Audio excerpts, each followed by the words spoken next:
in tune and independent. Good evening and welcome to an Eyewitness News special. My name is CD Madia, Associate Editor for Politics at Eyewitness News.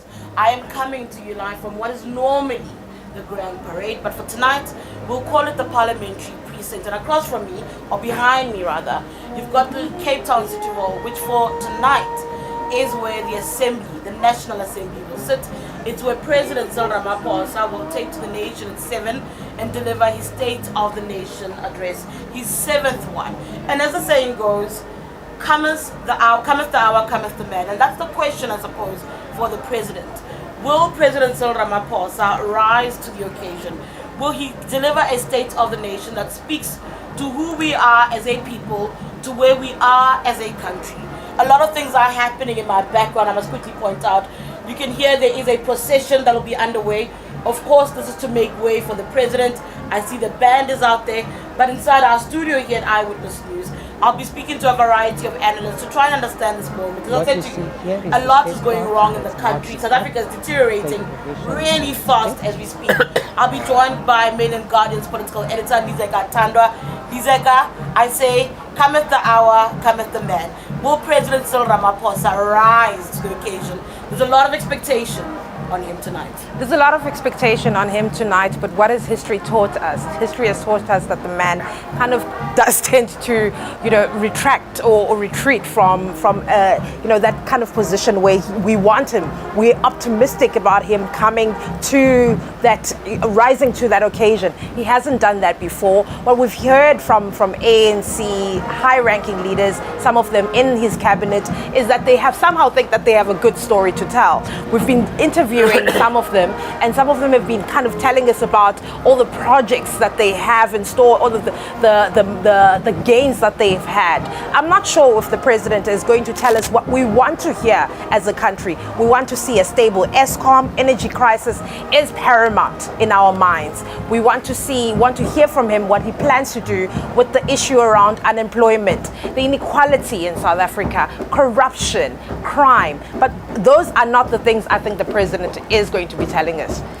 I'm also joined by Dr. JJ Tabane, a political analyst. JJ, thank you so much for joining us. You can see. The president has been labeled indecisive for many, many years. He's been given many, many chances. When we come to the State of the Nation, he delivers a lot of poetry, beautiful, flowery language about who and what we are. Yeah. But the thing, what we want the most is a president who's decisive, who will take the risks to turn South Africa around. What are your expectations from the president tonight? I always say we need to lower our expectations a lot as South Africans, because we like to hype ourselves up and so on. Thinking that something dramatically new is going to happen. So there is a lot of activity, as you can hear that the fly pass is going over us. Yeah. There is a lot of activity because the president will be arriving relatively soon, of course, to make his way into the house in order to deliver his State of the Nation address. It's one of the good The band things. is busy. That's the pretty stuff. The pomp and ceremony when you come here, the few stuff that's really lovely to look at. But the substance Yes. fails us. Because we're prisoners of hope as South Africans. Was thinking, he's left with 18 months, something dramatic and new is going to happen, and then we're going to get disappointed. Okay? And as Lizeka was saying, it's all about track record. We're not just being negative, right? You just have to take the 2022 State of the Nation address. If you read all of it, which many people will not have the stamina because it's a 2-hour long thing. You can imagine how long it is in writing. There will be roughly 40 promises. And if a quarter of those are achieved, it will be a hot day in, a cold day in hell. Is that A cold day in hell, that's the phrase, yeah? Right? So if you look at just the first 3 promises were not kept. There's going to be a social compact in 100 days. Right? And by the social compact, what a lovely concept. I got to listen to it. That they've been talking about for a while, actually. It's not a new thing. They've been talking about for a while. What it means. What do you understand, Right? and where are we with that? That in society, you have a problem so big that it can't be solved by only one part of society, like government. You need the others to compact around solving it, right? And it looks like a very simple concept, but like many other policies of this government, they don't implement it because this is supposed to be an agent thing that says, let's rally society together. I mean, people like Bantu are calling for an economic codessa because the economy is in shambles. It's a big problem that can be solved by government alone, no matter how good that government is. Why can't we implement something like that? That's the first promise was not kept. Second promise, he said, ESCOM will be unbundled by 2022 December. I'm not aware it's been unbundled. We are not having an unbundled ESCOM. We all know that it's a mess. Yeah. But definitely not unbundled. Unbundled On the is state yet. of North, I'm talking about SONA last year. He put a date. He says December 2022. He put another date of October 2022 that Transnet is going to fix the rail system and allow third parties, I don't know what it's called, third party operators Yes. to have a slot where they can operate when the rail is free. I don't know when it's free, but that's it in black and white to say by October that third party. I don't follow Transnet a lot, but I doubt that It's has been happened. achieved. Don't you find it interesting that they were able to boldly put out what they've managed to do and not do? I mean, I went through a checklist where they made a promise to provide bulk infrastructure to unblock identified sector infrastructure projects. That did not happen. They did not move ahead with land reform. They did not do, and I think this is the most damning for me. The steps to protect whistleblowers is something that they did not do. Yet they will speak to us about state capture and dealing with state capture, but at the heart of it, the people you praise for bringing to the surface the things that have gone wrong, you have not bothered to take the steps, and you tell the country quite openly, like, no, we haven't done it. No, it's a total shame. So, do you think that I'm struggling to figure out then what are we here for as a nation when we tune in? What are we listening for? Because, as you said, the parliament is open, and when the parliament opens, not just here, anywhere in the world, when the season starts, the head of state comes and talks. Right? If I were them, and I had a sway, I would say cancel it and say we're still implementing last year's one. Nobody full stop, leave us alone. Will save a lot of money. I think this cost 2 or 3 million rand. They will save that and then take that and maybe give it to some school somewhere to build toilets. So there's better use for the money. I can't disagree. No, when people say we say that, people say negative and what, but the reality is, all you have to do, if you compile all the promises that Ramaphosa made in 2018, you will cry. I cannot disagree with the tears. Nizeka, Ramaphosa received in NC language, he did really well. He's received a resounding mandate from his party. One would imagine is the most powerful in the ANC at the moment. They've always made an excuse that he's hampered by the dynamics in the party, by the outcomes of 2017, that he could not implement his way's vision. One wants a leader who understands that executive power lies in your hands. You must take the risks. So we can't see that when you listen to JJ's picture, I mean, it's really It's bleak. So it's bleak. It's pointless. So we can't see a president who wants to understand that, look, something is wrong in the country. We are in a deep, deep crisis. I've got to take the risk. I'm in my second term. I won't come back as president no matter what. People keep saying this is the most important. So now I want to make an argument that with political dynamics, this could possibly be his last. Does that man not then do something? I will ask you to weigh in on that because you laughed. Does that man not do something then? You would think that he would do something. You would think that he does have this clear mandate, as you've rightfully expressed. But what we've come to learn about the man, he's so process driven. I'm just thinking about what Brad JJ was just saying about all the things that he has promised. Many promises. Just last year, which have failed. Thinking about what you're saying about whistleblowers, isn't it defiant then when the tourism minister, who's facing her own scrutiny, is now wanting to investigate who exactly is this whistleblower? What does that say about the state of the country and the state of these institutions and actually the people who are overseeing them? The president at this point should be telling us what is happening in his own cabinet, the instability he's created. There's been a narrative in every single media, in every single newspaper. Weekly, you're seeing a narrative around what's going to happen in terms of the reshuffle. No one knows, and he's happily leaving us at this point of uncertainty. And that is a problem. That is a problem, and he does that time immemorial. For instance, when he was going to resign, he said nothing. He let that narrative run its course. And what does that do in terms of investor confidence in the country? Which is why he now has problems with his own people, the business sector. Because business sector is as well frustrated with a man who is indecisive. And that's been his problem. Isn't it kind of strange that the ANC now calls this year the year of decisiveness? What does it mean about the man? And so what are they saying about their own president? I don't want to weigh in on that. I want to speak about the issue very quickly with JJ. I want to speak about the issue that's happened around the cabinet reshuffle, particularly with the deputy president. I accept that you could not have a cabinet reshuffle at the moment because it would literally eclipse this story. It does matter what he says, whether we are silly for being hopeful in your words or not. The point is what message he delivers. Yeah. It matters. His message matters. Yeah. However, the mismanagement of what's happening around the deputy president position.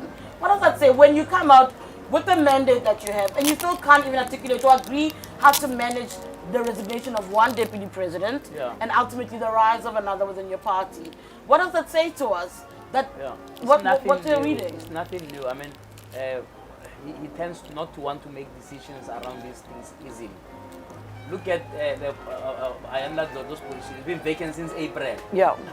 Go Fikile Mbalula is half in the ANC, half in government at the moment. Exactly. So he's not going to rush on this thing. I hear what you're saying about a reshuffle, but you could have reshuffled 3 weeks ago. Why? So that the new people can actually also be part of those makotlas and so on, knowing this is going to be my new job.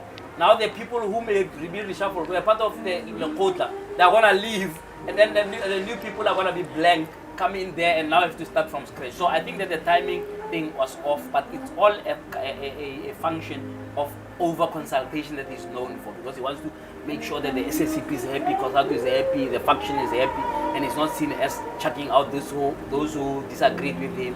So all of those, and then on top of that, to make matters worse, there are people who are no longer in the NEC, who are ministers. Must he keep them? Must he let them go? So you can forgive him for taking time. Maybe let's give him another 2 weeks. JJ, I'm about to let you go, but before I let you go, what do we then do? Because it's been obvious from what you're saying that the answer doesn't lie here, doesn't lie in the message that we're going to get here. We didn't even speak about energy, you and I, but that's fine. I want you to speak to me about what the broader society needs to do, because we have a government that's clearly that's not up for the task. Yeah. You spoke of a social compact. Yeah. We are faced with multitudes of problems. We must find a way forward. Your parting shot on what do the rest of us do then? I never thought, right, wherever in a day that I would ever say we must have a social compact. Yeah, they've said what the hell, what the social compact, people are failing and what. But I think I must credit Ibrahim Badel. I just wish he could be able to implement this thing. The social compact that we need actually cannot be driven by government if it's to succeed, because they're going to take another year to draft what it must look like. So we need to have a social compact, but from the ground, right? Civil society, business, academics, activists must force government to the table for a social compact, and part of it must be that social compact actually result in them departing. It's time we stop dilly-dallying around change of government, right? We need to change the current guys. They have had their time, they must retire and give somebody else a chance. I'm sorry, that's the only way we're going to solve this thing. All right, thank you. I'm going to leave it at that with you. That's Dr. J.J. Tabani speaking to us about what the way forward is. We are, of course, coming to you live from Parliament, and there's a lot of activity. I'm looking outside. I see the band, as I did say, and I see the SANDF. As I said, there's a lot of pomp and ceremony. The president will be making his way here shortly. We'll see the different arms of the state that come. See the judiciary coming here. You'll see, of course, you've got the parliamentarians and the executive, those that lie in the hands of the president, all coming together. Earlier on, we had different MPs coming in. They're all seated at the moment, waiting for the arrival of the president. We'll see the different members of the judiciary, led, of course, by Chief Justice Raymond Zondo, also making their way in. Let's just watch a little bit of what's happening in the precinct.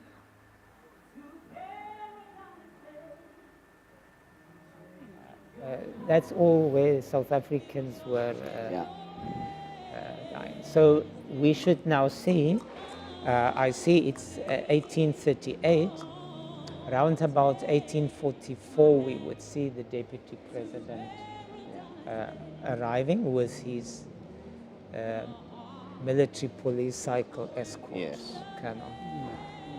Okay, so he will be arriving, and then the last person to arrive will be the president. Yes, which means now the principal dignitaries have all arrived, the processions have all arrived, the former deputy president and former president has arrived. They are all inside the house, and when the deputy president arrives, he is also announced in the house. President arrives and then is given the full ceremonial honors after he enters the house to give his address. It's quite, I don't want to use the word sacred, but it's the pivotal moment, this one, ceremonially speaking. ceremonially speaking, yes. Isn't that, Colonel? Indeed. Yes. We always look forward to participate in this ceremony.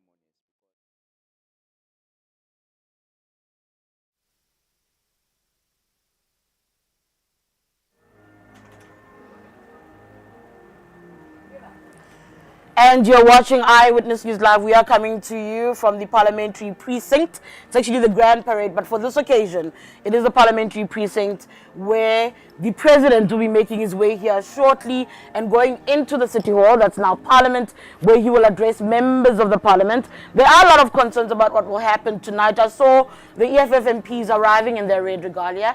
They've made lots of promises about what will happen this evening. Lizeka Tandwa is with me from Mail and Guardian. Lizeka, every time we have a State of the Nation address, there is a showdown of sorts. It's always a question of how long it will last. With the EFF, they've made it very clear they don't recognize Ramaphosa. What are your thoughts and your expectations? I wish one day they'd surprise us and just be quiet and allow the State of the Nation to be delivered. And then we're out of here at 8. But I don't think that's what will happen tonight. What are your thoughts? We're likely to see what we've seen all the time. The EFF are making disrupting the event. We're likely to see something. The IFP, I believe, was also signaling something towards around that you know they don't really necessarily recognize this president. IFP has always been kind of a respectable, very respectful in terms of how it treats its presidents, regardless of who it is, whether it be Jacob Zuma or the current one. But in terms of, interestingly, we've seen as well the Democratic Alliance dressed in all black, saying that the country is in mourning and they need to reflect that. Obviously, it's very dramatic. And I must actually say to you, there is a lot of activity around, so you'll keep hearing choppers going past. There's a lot of activity outside. As I said, they are preparing for the president's arrival. I see it's an SANDF chopper, if I'm looking properly. They are preparing to receive the president as he makes his way to the precinct. President Cyril Ramaphosa, of course, coming to deliver his 7th State of the Nation address. You know, Lizeka, when you speak about the DA being in mourning, it's not the first time. During former President Jacob Zuma's era, they were in mourning at some point as well for the country. I saw Ellen Windy arriving earlier. I saw Natasha Mazzoni arriving as well. Ellen Windy, of course, being Premier of the Western Cape, and Natasha being the former Chief Whip of the DA, arriving clad, as you said, in black, because they are in mourning. I've also heard a lot of expressions from Parliament, the presiding officers, about decorum, about the rules. And what does that tell you about how they will handle any attempts to disrupt today's SONA? Tough stance, we expected. I mean, you even heard how Mr.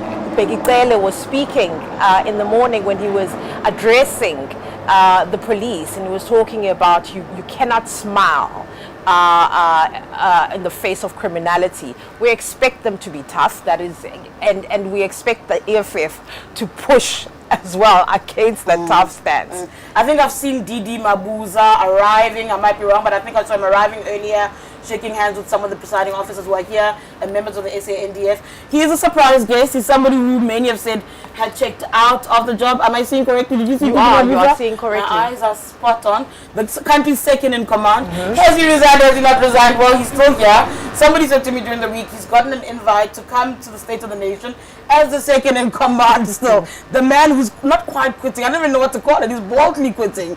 I mean, he has told us himself that he is resigning. Are you surprised that he pitched? He had checked out of a lot of things. He didn't attend the hotel. Of course, his office said that he was in mourning. Are you surprised to actually see him here at his actual last State of the Nation as the country's deputy president? Well, we don't know that for sure. You think he'll come back as deputy We president? don't know that for sure. Well, no, not to Paul Bashatile. We don't know that for sure that this is his last. But as the deputy president, he's indicated he wants to resign. He wants to resign. Cyril wants him, clearly wants him to stay. I wasn't surprised. We did write about the deputy president coming. I've spoken to some of the people in his inner circle who seem to be of the view that, you know, this narrative around the deputy president, him missing the Lekgotla, was something that they were actually very irritated with the minister in the presidency, Mr. Mondli Gugubele, properly explaining that his brother had passed on, and that was the reason. He didn't make it to the ANC Lekgotla because because he's not part of the NEC. So that was expected for him not to be there. He wasn't in Bloemfontein because apparently he was in Swaziland. This was an excuse. He had a commitment. That's what his inner circle is saying. We're not surprised by his presence here. No, we are not. No, we are not. That he will come. I imagine they'll thank him for his service. Do you want to be able to rate Didi Mabuza? I know that he was the absent deputy president by and large throughout his tenure. The 5-year mark is coming to an end of their term of office. Do you want to be able to weigh in on Didi Mabuza and his performance, on whether he helped Ramaphosa or not? And I also want to segue into ESCOM, because ESCOM, by and large, also did sit in his hands to an extent. To an extent, I would rate him a 2. Out of 10? I would rate him a 2 out of 10. The man was absent for most of the 5 years where he was the deputy president. Unfortunately for him, unfortunately for him, he also had ailing health. But the situation around him, I think, really did give Cyril an advantage, the president an advantage. I mean, I don't see him wanting a Paul Mashatile who's so eager to come into that space and make changes. I don't see him wanting Paul Mashatile instead of Didi Mabuza. That's the politics that are within the governing party. I am looking at that precinct. I see Speaker of Parliament, Nosiviwe Mapisa Nqakula, as one of the people who are now outside. They are standing there waiting to receive the president. As I said, in a short while, President Cyril Ramaphosa will arrive. We'll also have the 21-gun salute. That's in honor of the president, in honor of the country's flag.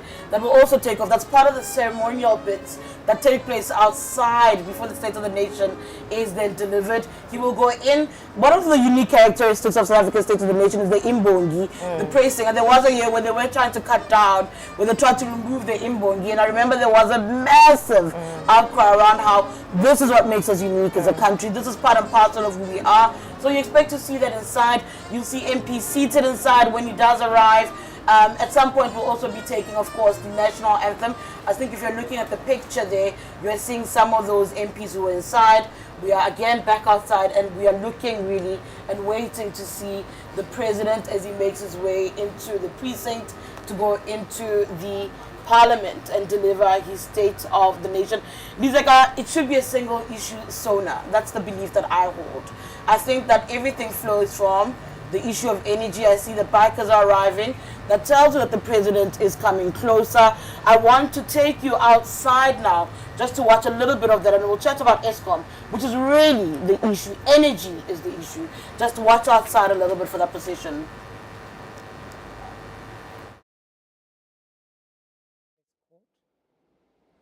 You've already seen the military police cycle escort.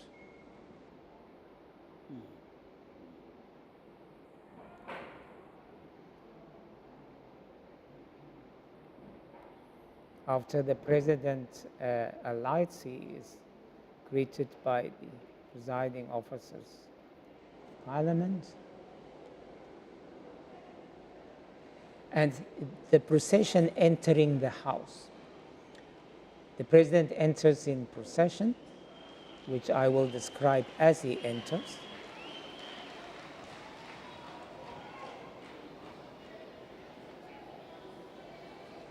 Also present there is the Chief of State Protocol, Ambassador Lossi, and also the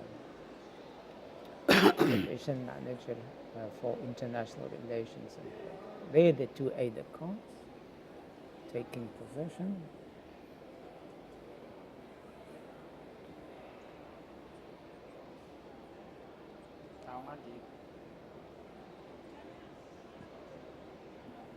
The two soldiers are the two aiders. Two aides-de-camps. Or two aide-de-cons.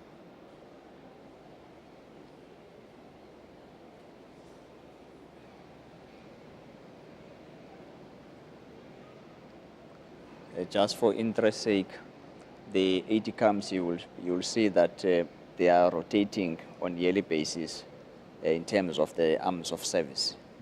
This year, it is the army. Next day, it will be another service. And that equally, you will see also at the step lining guard, each service is represented. Army, the Air Force, the Navy, and the South African Military Health Service. Now the national anthem will be sounding.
Orion Group, about 10.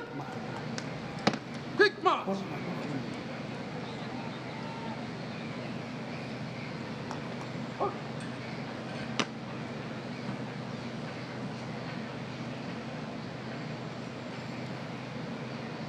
Quick march.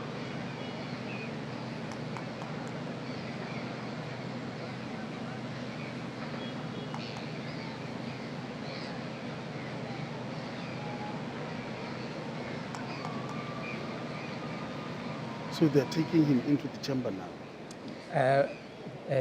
They precede the president, but when he enters the chamber, the symbols of parliament, the usher, the sergeant at arms, then the usher of the black rod, the speaker, the chair, the president, and the secretary to parliament. That's the two aide-de-camp you will see move then towards the side, and then the parliamentary procession will enter. As you can see now, the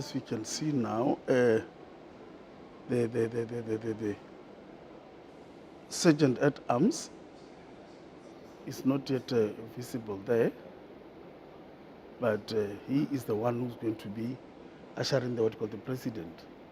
Plus the usher of the black rod.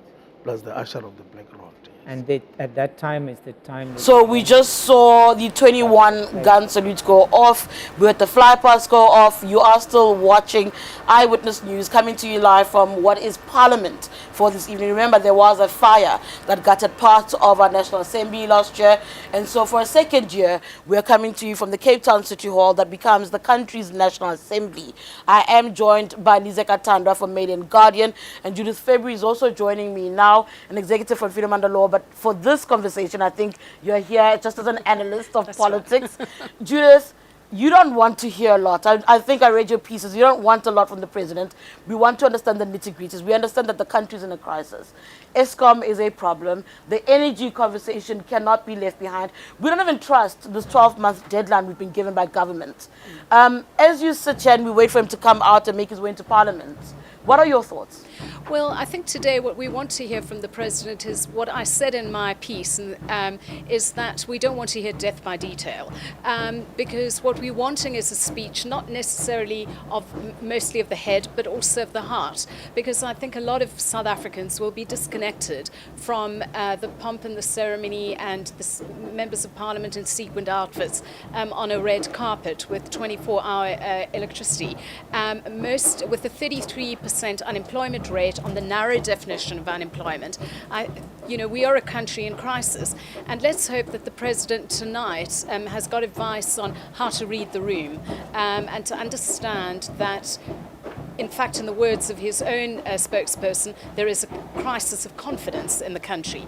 And tonight we want to hear some bold things from the president, but I'd like to just hear one or two things that he might be able to fix or put us on the path to fixing, because we can't do everything. There are too many things to fix at once. There is the issue, Judith, of the red carpet. Funny enough, when you speak about sequined outfits, I thought, look at these MPs, I expect them to just arrive and not have this red carpet, because the country is in a crisis. People are struggling to survive. High cost of living is making it impossible. ESCOM makes it impossible for people to stay in their jobs, to continue. Entrepreneurs are struggling, are actually failing to continue.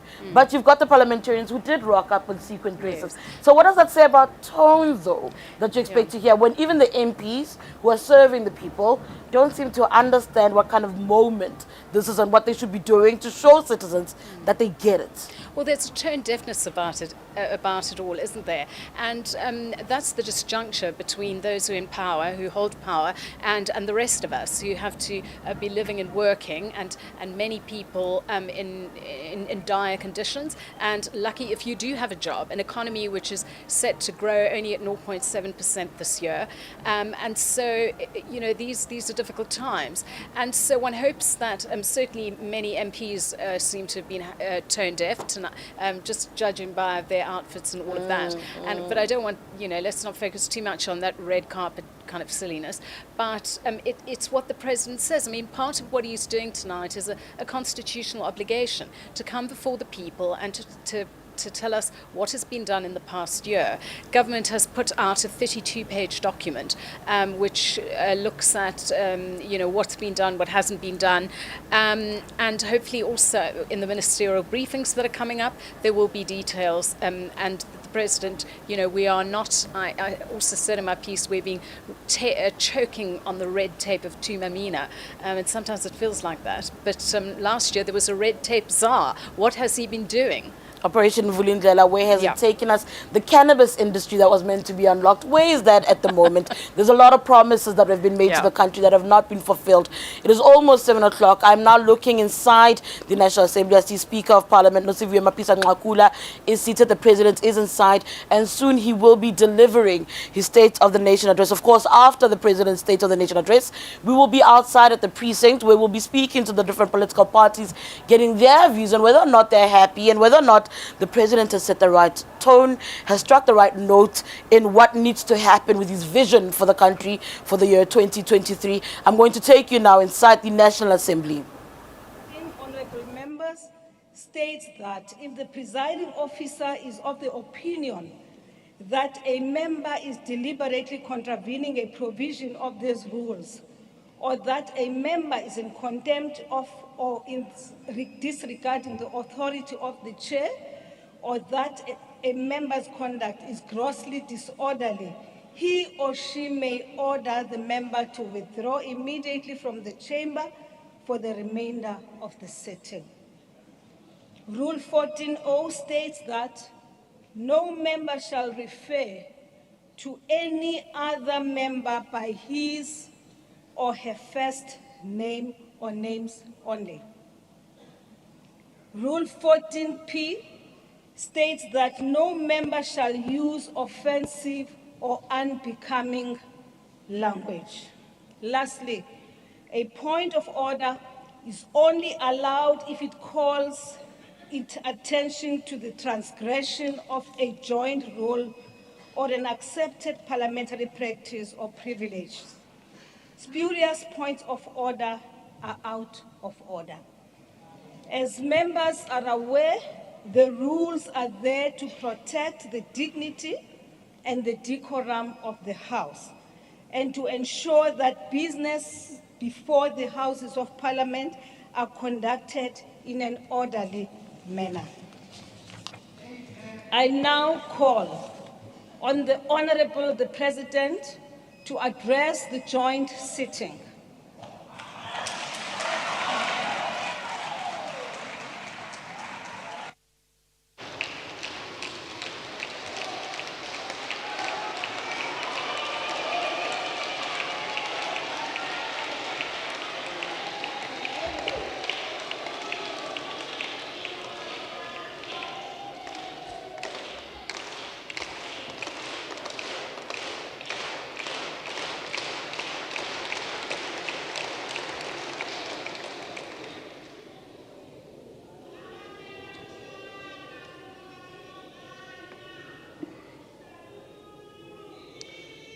Speaker of the National Assembly,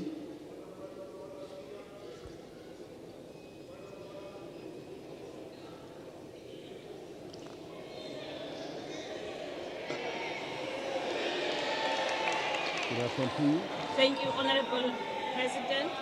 Honorable Malema, what is the point of order?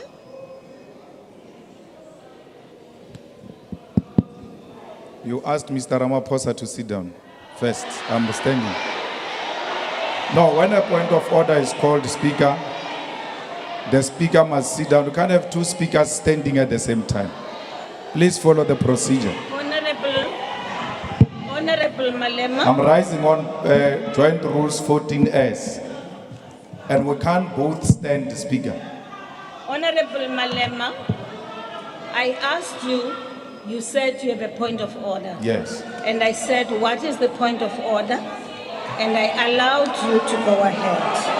But please, Speaker, in terms of procedure, the President must sit down. I will order the President to sit down if I feel it is necessary for him to do so. I will. No, sit down, honorable members. Honorable Speaker, it's not the rules. That's not how it works. Honorable Speaker, I think we are, as honorable members, violating the joint rules of this House by allowing Mr. Ramaphosa to speak here, because he has taken this parliament to court. And by taking this parliament to court, he has passed a motion of no confidence on this parliament. And he can't have his cake and still eat it, because until the court has resolved on the dispute between us as parliament and him, he's got no leg to stand before us as a legitimate body to address us. And therefore, I ask that the Speaker should actually declare this meeting closed, because he had no right even to convene us to come here. How can he convene the people that he has taken to court? And in that court, Speaker, you are the first respondent. Effectively, he has taken you to court. And that if he wins this case, it means that this body has acted unlawfully against him. We have a matter with him before court, and the right thing to do will be that we should allow the court to make a ruling before we can interface in the manner we're doing. Because the President has declared a motion of no confidence against his own parliament, something that has never happened. Thank you. President Mbeki can confirm that since 1994, we have seen this mess with what is before us now. Thank you very much. Thank you very much, Honorable Malema. Honorable Malema, when I opened this session, I said this session is convened in terms of the Constitution of the Republic of South Africa, read together with Rule 7. And this has been called in order to discuss one item, in fact, not a discussion, for the President to provide us with his program of action of government, and therefore he will be allowed to proceed and deliver the State of the Nation address. This session has not been convened to discuss any other matter other than the one which I have just stipulated. Allow us, Honorable Malema, to allow the President to present his State of the Nation address. Thank you. Yes, Honorable Malema. I also would not want us to have a dialogue, Honorable members. Yes. With due respect, Honorable Speaker, you cannot say that this event is called only to perform one item only. If that was the case, the joint rules were not going to allow the point of orders. Though the founders of this parliament knew that there might be a necessity, even when we are convened in this manner, for members of parliament to raise issues that are damaging the image of this institution. And I've raised that matter, and I would like you to consider it and not just dismiss it on the basis that we are here to listen to one item only. The rules were not going to provide for point of orders if we are only subjected to listen to one item. And therefore, I think the Speaker is out of order in that regard. Very much, Honorable Malema. Honorable Malema and honorable members, there is nothing, absolutely nothing, stopping the President from addressing the House. In terms of Section 34, everyone, any one of us here has a right to access the courts of the Republic of South Africa. I now, please, honorable members, invite the President to deliver the state of, it is in our interest for us to listen to the State of the Nation address, honorable members. Mr. President, you may proceed. Mr. President, what is the point of order, honorable member? Speaker, I'm raising on a point of order as is contained in Rule 14S of the Joint Rules of the National Assembly and the National Council of Provinces. We can't bury our heads as Parliament and sit here convened by a person who has disregarded the institutions of the state. We know, as a matter of fact, that there is an issue which the Reserve Bank sought clarity from him on in relation to the money that is in Palapala. He has ignored that recurrently. The revenue collector, the FIC, SAPS, everyone else. There is a point of order. I think that issue must, we can't bury our heads in the sand and listen to a person who is involved in wrongdoing. Honorable and we can't vote wrong into right as Parliament as we did in the last sitting when we were dealing with the Palapala issue. You are now delivering a speech. This is a speech. Next week, no, Honorable Shivambo, please take your seat. Please take your seat. Honorable member, you know very well that next week you will have 2 days of debate of the State of the Nation address. For now, we are receiving the State of the Nation address from the President. Please, honorable member, now that I have raised a point of order with honor, he has raised a point of order, I've finished ruling with that, honorable members. Shall we now proceed with the State of the Nation address? Mr. President, my sincere apologies. I'm told there's a point of order from Mr. Zungula. Honorable Zungula. Speaker. Yes. I want to call upon thing that you did, Speaker, is to anticipate what will happen in the House by reading rules of Parliament. And that is in violation of Rule 90 in terms of the rules. The second point of order, Speaker, is that you are disrupting speakers when they are addressing you.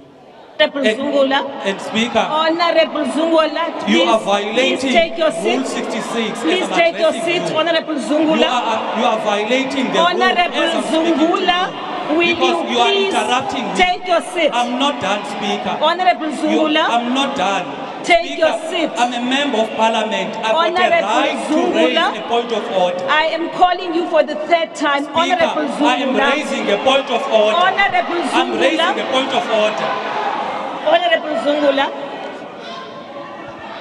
Honorable Zungula, I have called you out thrice now. And I am now, no, hold on. Honorable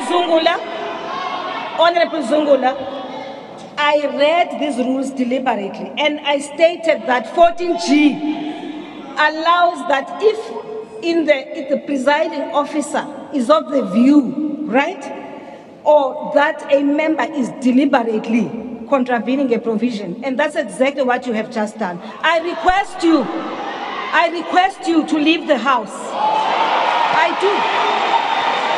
I request you, Honorable Zungula, to leave the house. Honorable Zungula, I request you to leave the house.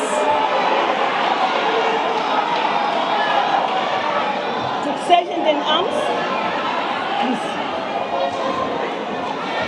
Honorable Zungula must leave the house.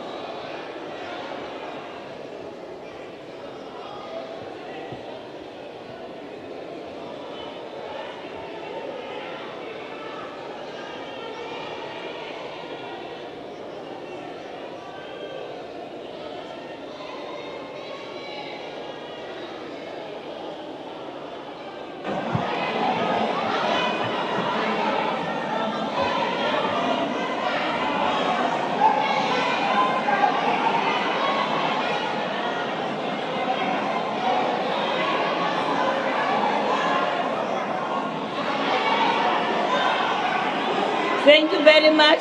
Honorable members, Sergeant in arms, will you please call in the Parliamentary Protection Services to remove Honorable Zungula?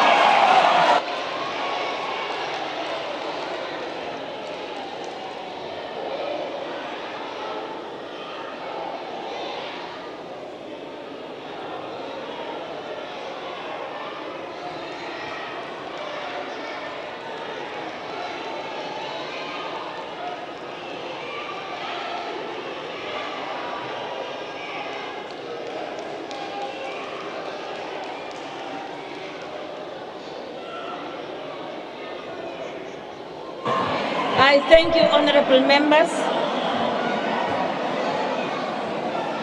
In fact, honorable members, the reason why I ignored what Honorable Zungula raised, it is because it is not, he quoted a wrong rule. And that's it. This matter is now over. Honorable Zungula is out. Shall we then proceed with the State of the Nation address? Mr. President, you may proceed.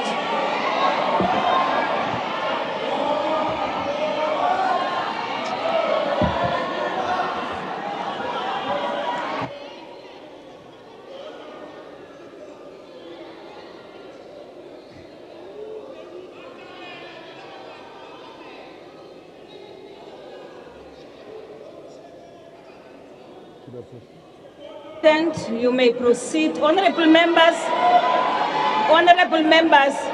may I just point out that the reason why I've removed Honorable Zungula is not about quoting a wrong rule, but that he defied my instruction.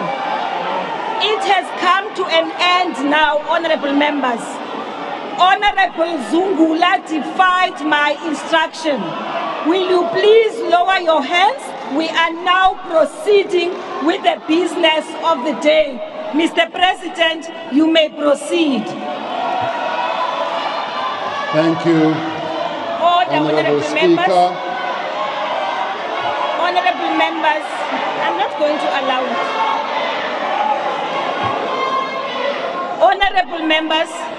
Honorable members, hold on. Mr. President, my apologies. Honorable members, I do want to say that I will not entertain spurious points of order. I will not. I will not entertain spurious points of order. Now, honorable members, we are not going to waste time on points of order. I am addressing you, Honorable Mende. Just keep quiet until I finish, because I will give you the opportunity to speak. Right? Don't do that. Don't do that. No, don't.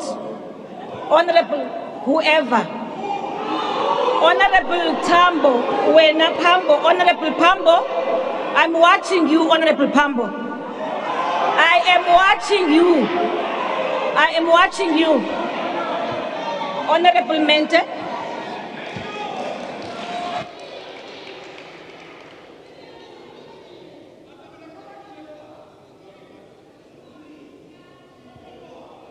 Honorable Mente.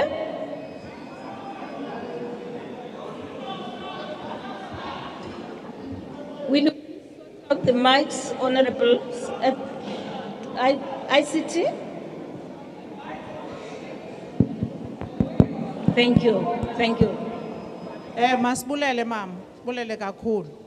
Sizawukhumbula ubana ngo-2021 sabizwa ngupresident kule house esibizela izinga le-GBV eliphezulu.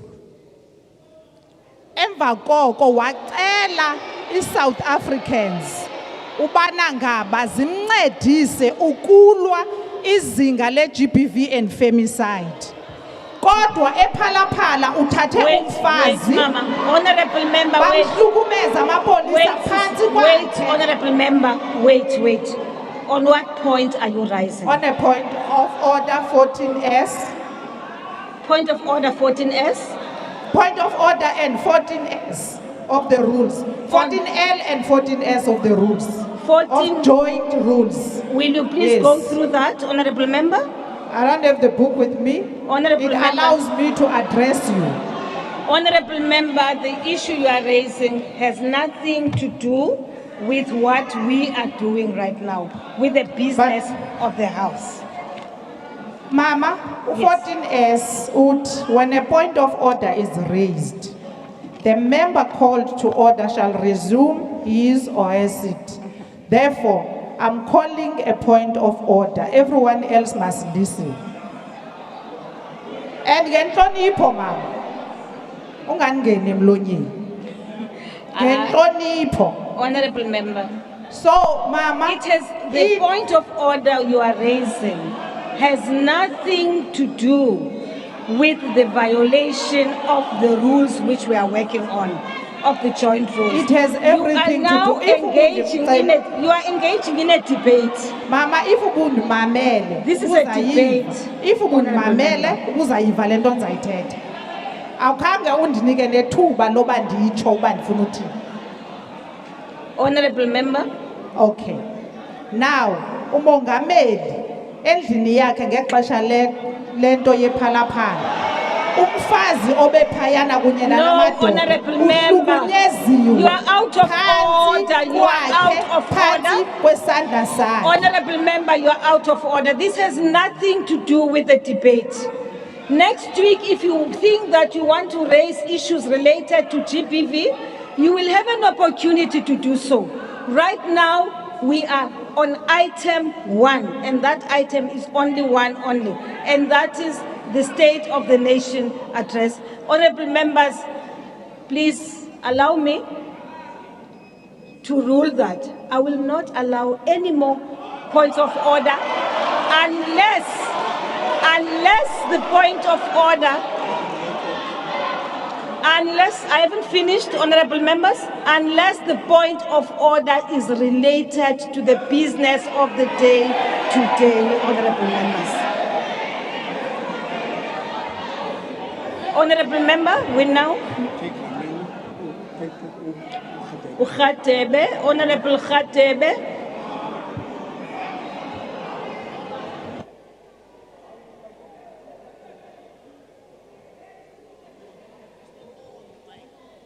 I've given you an opportunity. Thank you, Honorable Speaker.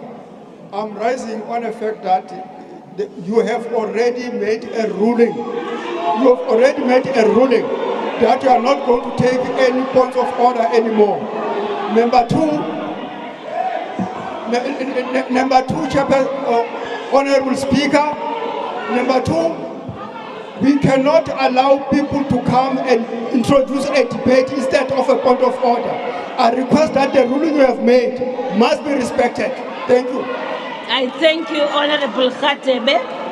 You are very correct, Honorable Member. Yes, he is. He is. I ruled that, Honorable Members, that we are now, in fact, I think we are now done. I've given an opportunity to Honorable Members to raise their issues, and none of what you are raising is related to what we're about here today. Honorable Dlamini, please, we want now to proceed. Honorable Members, we want to proceed with the business of the House. It is now 20 past, since 20 minutes after, since we started with this. We now proceed, Honorable. Did I recognize him? Honorable Dlamini, yes? On what point are you raising? Are you rising? I'm rising on Rule 14U. Which 14U. 14U? I hope I must speak as a book and sing about. I read it to you. Yes. Yes. So other people I pass up Yes. Yes. Speaker. Yes. As well seated here. How much more as a country must allow such incompetence to come and address us? This man who sits here, Mr. Honorable Ramaphosa, Member, point of order. Point of order, withdraw that. 1 billion has not given those people. Withdraw what you have done. This is not, don't say this man, it's an honorable member. It is an honorable member. Honorable Mr. Ramaphosa. Number two, Yes, Honorable Dlamini. Yes, Speaker. Honorable Dlamini. Yes, Speaker. Shall we please respect one another? No problem. And maintain the decorum of the House. Honorable Dlamini, this is the President of the Republic of South Africa. That's number one. Number two, Honorable Member, I'm talking now. No problem. Honorable Dlamini, will you please now take your seat? Thank you, Honorable Dlamini. Dlamini, please, Honorable Member, please take your seat. Uzawuphuma ke ngoku. Thank you, Mr. President. Mr. President, proceed. I see the game which you are playing, honorable members. And I will not allow you to proceed with it. This business of SONA will continue. I will not allow you to, Honorable Mawutwe, I'm addressing you, please stop that. Lower your hand. Thank you very much, honorable members. Please, let us respect one another. Thank you. Honorable the President. There is no point of order now. Is no point. I've given you adequate time and you are not raising issues relevant to what we are discussing here today. What you have been doing is to raise spurious points of order. I'm not allowing it. Proceed, Mr. President. Proceed. Thank you, Honorable Speaker.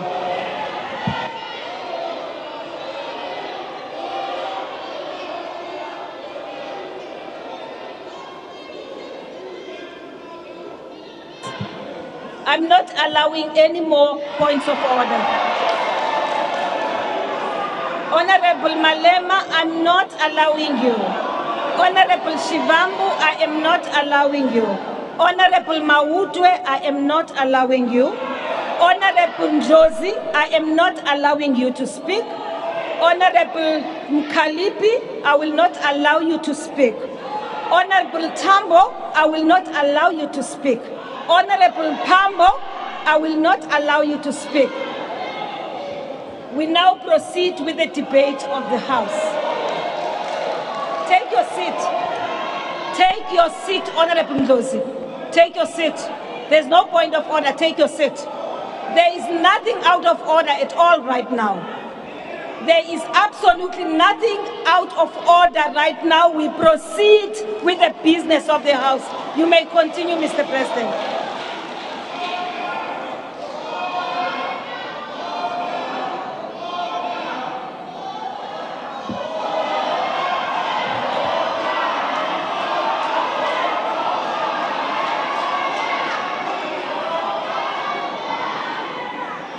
Thank you very much, Honorable Member. Mautwe, Honorable Member, please lower your hand. Honorable Members, I don't want to find ourselves in a space where we have to enforce the rules. We all understand what the rules are. Honorable Tambo, uzawuphuma tata. Very soon we are going to be out. Uzawuphuma. No, man. We can't be disrespected in this way. South Africans would like to listen to the State of the Nation address. What you are doing, honorable members, is disrespecting not this assembly, but you are disrespecting all South Africans. I will not allow any more points of order. I have ruled and I am not going back on that one. If you do not want honorable members to be part of this session, if you don't want to be part of the session, if you don't want to listen to SONA, please, you may simply walk out and wait for us outside. That's it.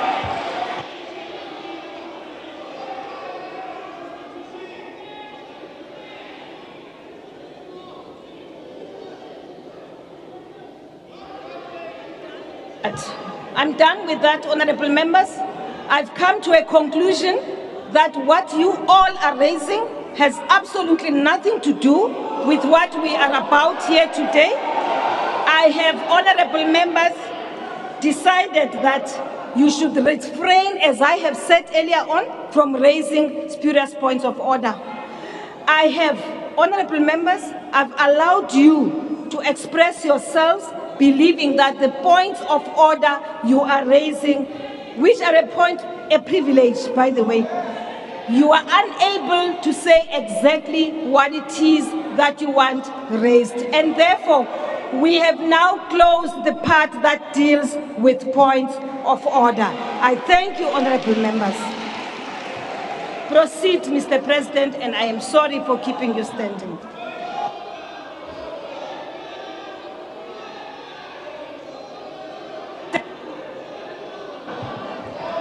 Proceed, Mr. President. Thank you. Speaker of the National Assembly, Ms. Nosiviwe Mapisa Ngakula, Chairperson of the National Council of Provinces, Mr. Amos Masondo, Deputy President of the Republic of South Africa, honorable members, Mr. David Mabuza. I'm sorry, Mr. President. Take your seat, Mr. President. Honorable members, seeing that you are determined to ensure that we do not proceed with this sitting, once more I request you, those of you who do not want to be part of these proceedings today, should actually leave the House. If not, honorable members, because what is happening now is that you are actually obstructing and you are interfering as the President is present. I'm not going to allow you to raise a point of order because I have closed the points of order, right? Now, honorable members, I request you for the last time now, please, honorable members, will you please, all those of you who continue to say point of order, and I can point all of you. Now, there will be no point of order, and there will be no one who says point of order as the President now is addressing. I've given you an opportunity, I've given you ample time, and none of you have raised an issue related to what we are about here today. All that you are raising is an issue which has nothing to do with the State of the Nation address. The issue which you are raising is an issue which you will have a right to raise when you are engaging in your debates next week. Honorable members, I've closed it. I've closed it. I've closed it, honorable members. Honorable members, it is over. It can't continue. Thank you. Mr. President, you may continue.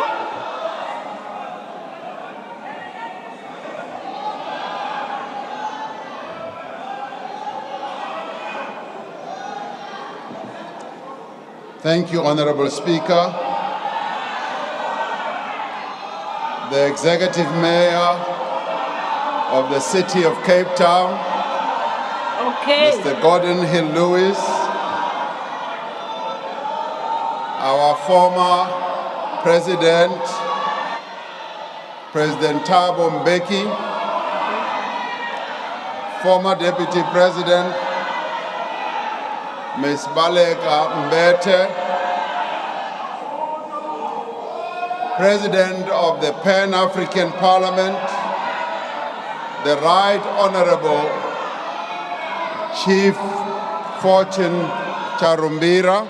Honorable members, I now give a notice and I'm going to call you one by one.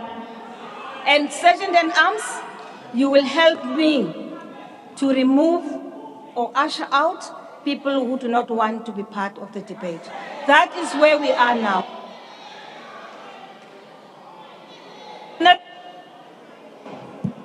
Honorable Shivambo, Honorable Malema, Honorable Mente, Honorable Mawutwe, Honorable Dlamini, Honorable Ndlozi. I don't need to be assisted to chair, please. Diekeni, let me deal with my mess right now. It's mine. Leave me to deal with it. Honorables, the ones I've just called now, you can leave the house. Now. Sergeant at Arms, leave the house.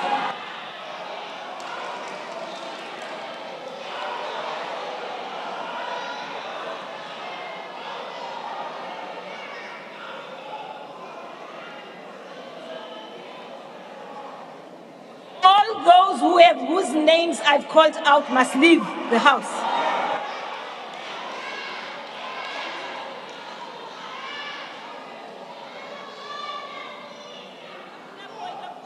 There's no point of order. Lower that hand. There's no point of order. And stop screaming at us. Lower that hand. Orupume. What's the name of the person?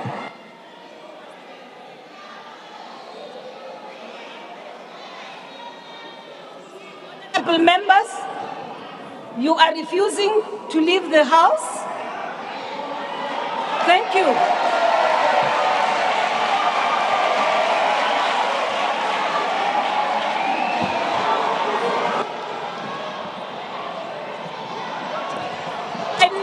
Suspend the proceedings. I now suspend the proceedings.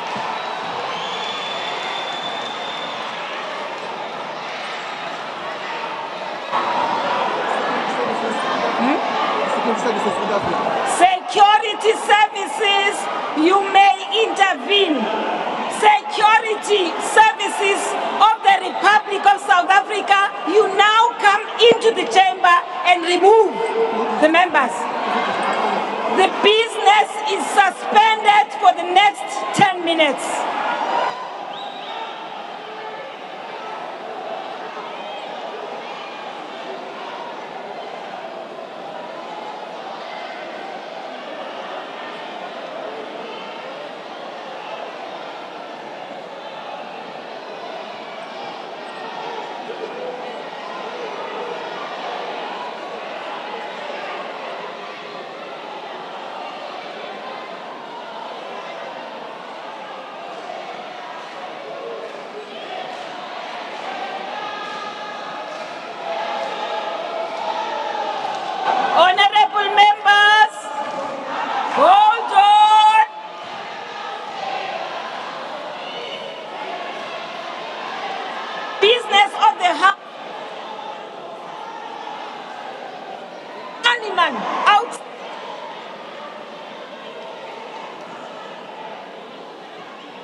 Resume.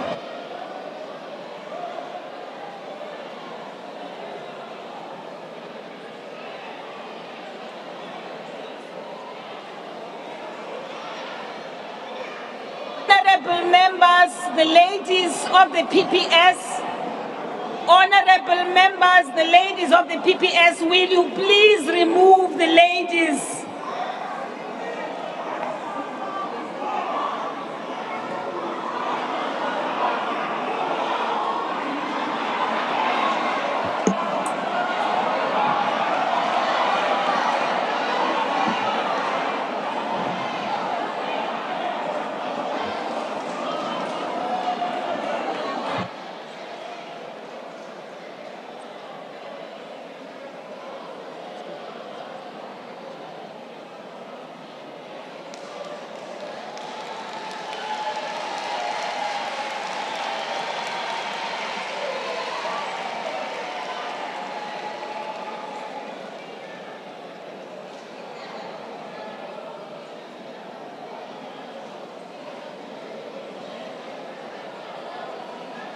Thank you, honorable members. Honorable members, we will now resume the business of the House. I want to start by apologizing, honorable members. Honorable members,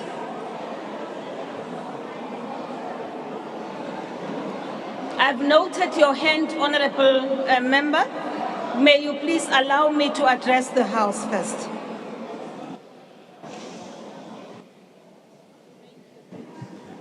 Thank you very much. Honorable members, I want to start by apologizing to all of you for what has just happened. I also want to apologize to the South African nation, which is watching the proceedings. I do want to thank the speed with which the PPS and the security of police came in and dealt with the issues. The issue is now we will proceed with the business of the House, honorable members.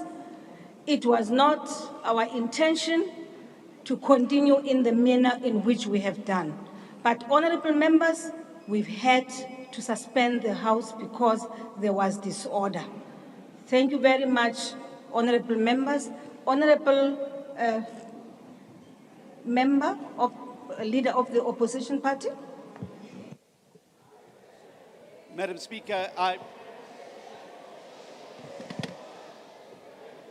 Madam Speaker, I don't intend to delay the proceedings any more than they have already, but it is an important point of parliamentary privilege. Prior to you issuing an instruction for the security services to enter the chamber, they had already entered the chamber, armed with firearms, and this matter has already been the subject of litigation in the High Court of South Africa, which ruled that it was not permissible for members of the armed services to enter the Chamber of Parliament without your express permission. That was not the case in the sequence of events. I'm not asking you to make a ruling now. However, I am asking you to examine the footage and for you to ensure that in future the rules of Parliament are upheld and that members of this House are not intimidated by an uninvited insurgence of the security services into the chamber. Thank you. No, honorable member, may I just draw your attention to this. First, I don't know. I will have to watch the footage.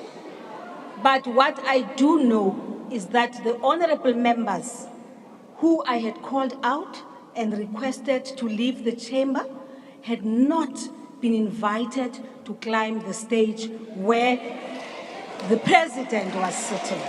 That I must say, rules or no rules.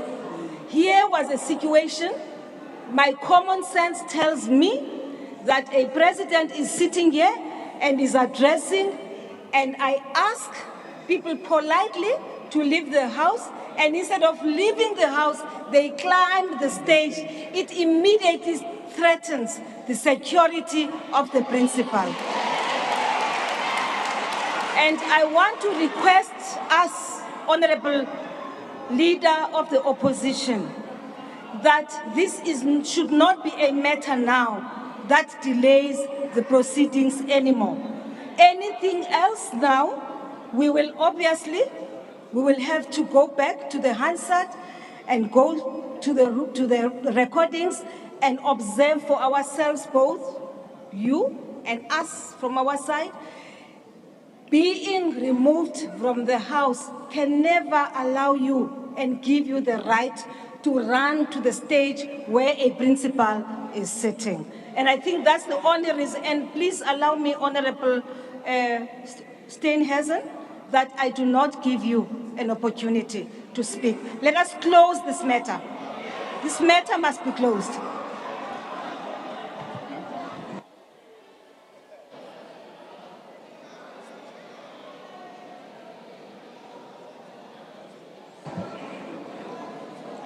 You see, Honorable Member,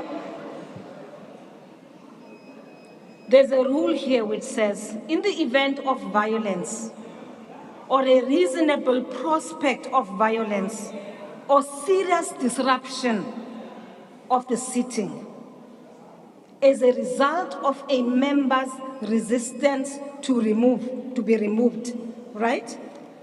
Now, the presiding officer may suspend the proceedings. And that is the basis on which I suspended okay, I see you disagree, and I will allow you once, and you, hold on, honorable members, I know you know the rules. You understand. I have a reason for doing this right now. Honorable Steenhuisen. I apologize, Mr. President, for delaying you further than you've been delayed already. But this is an important point, and it's important for our Parliament. Madam Speaker, at that stage that the security services rushed in, there was at that stage no threat to life or limb.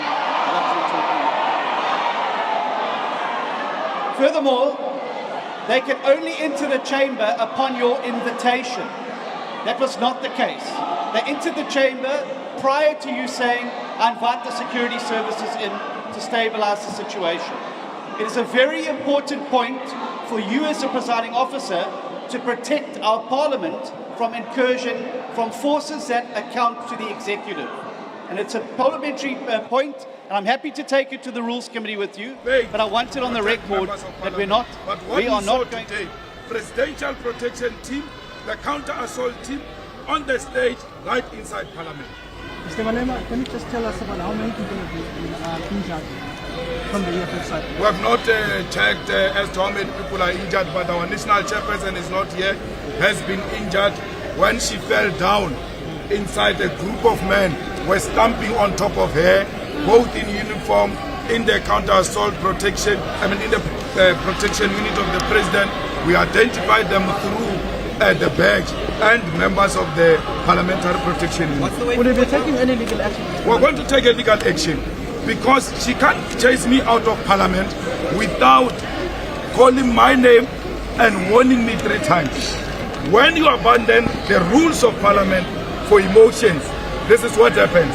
She violated every book in the law, and this has to be declared unconstitutional and unparliamentary. Her conduct is unbecoming. It was her who had the responsibility to protect members of parliament. On what basis do you understand the EFF was kicked out? We were kicked out because we're calling for point of order. That the president is not legitimate to stand before us. He has taken us to court, and by taking us to court, he has declared a motion of no confidence on us. And secondly, that the president has swept under the carpet the parliamenter using his majority in parliament not to be held accountable, and this parliament has to hold him accountable. To show that the president came unprepared not to be accountable to government, parliament, he came with uniformed and elite units of the police to come and defend him here. We get chased out. She has no right to say, I'm now done with point of orders because you are holding point of orders and I've entertained those. No, the Constitutional Court ruled that we must be treated as individual members of parliament. We cannot be treated as a group. And what she did was to treat all of us as a group.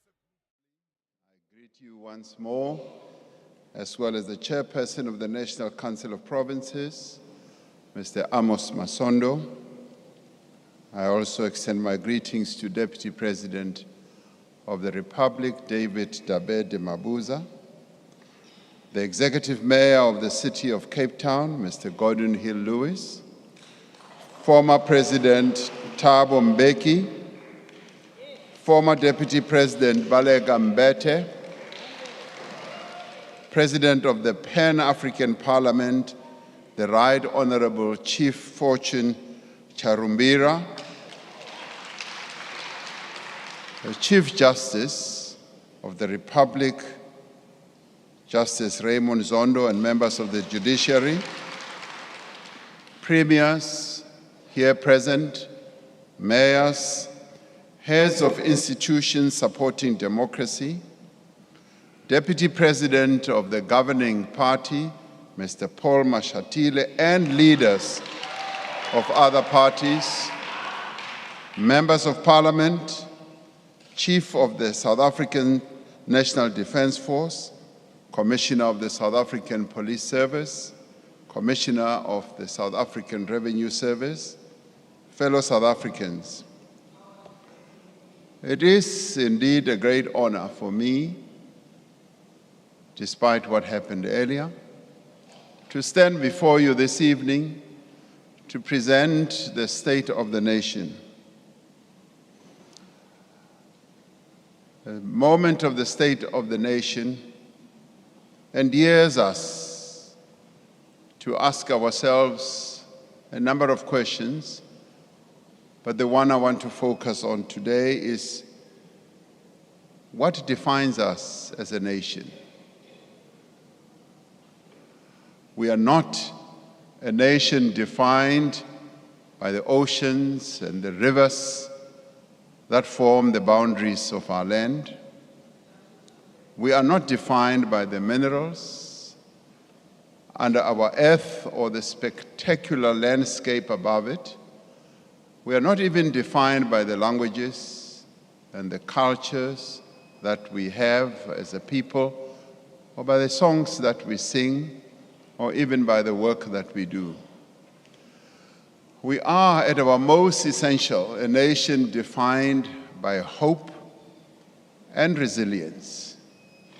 It was hope that sustained us during the struggle for freedom, and it is hope that swells our sails as we steer our country out of turbulent waters to calmer seas.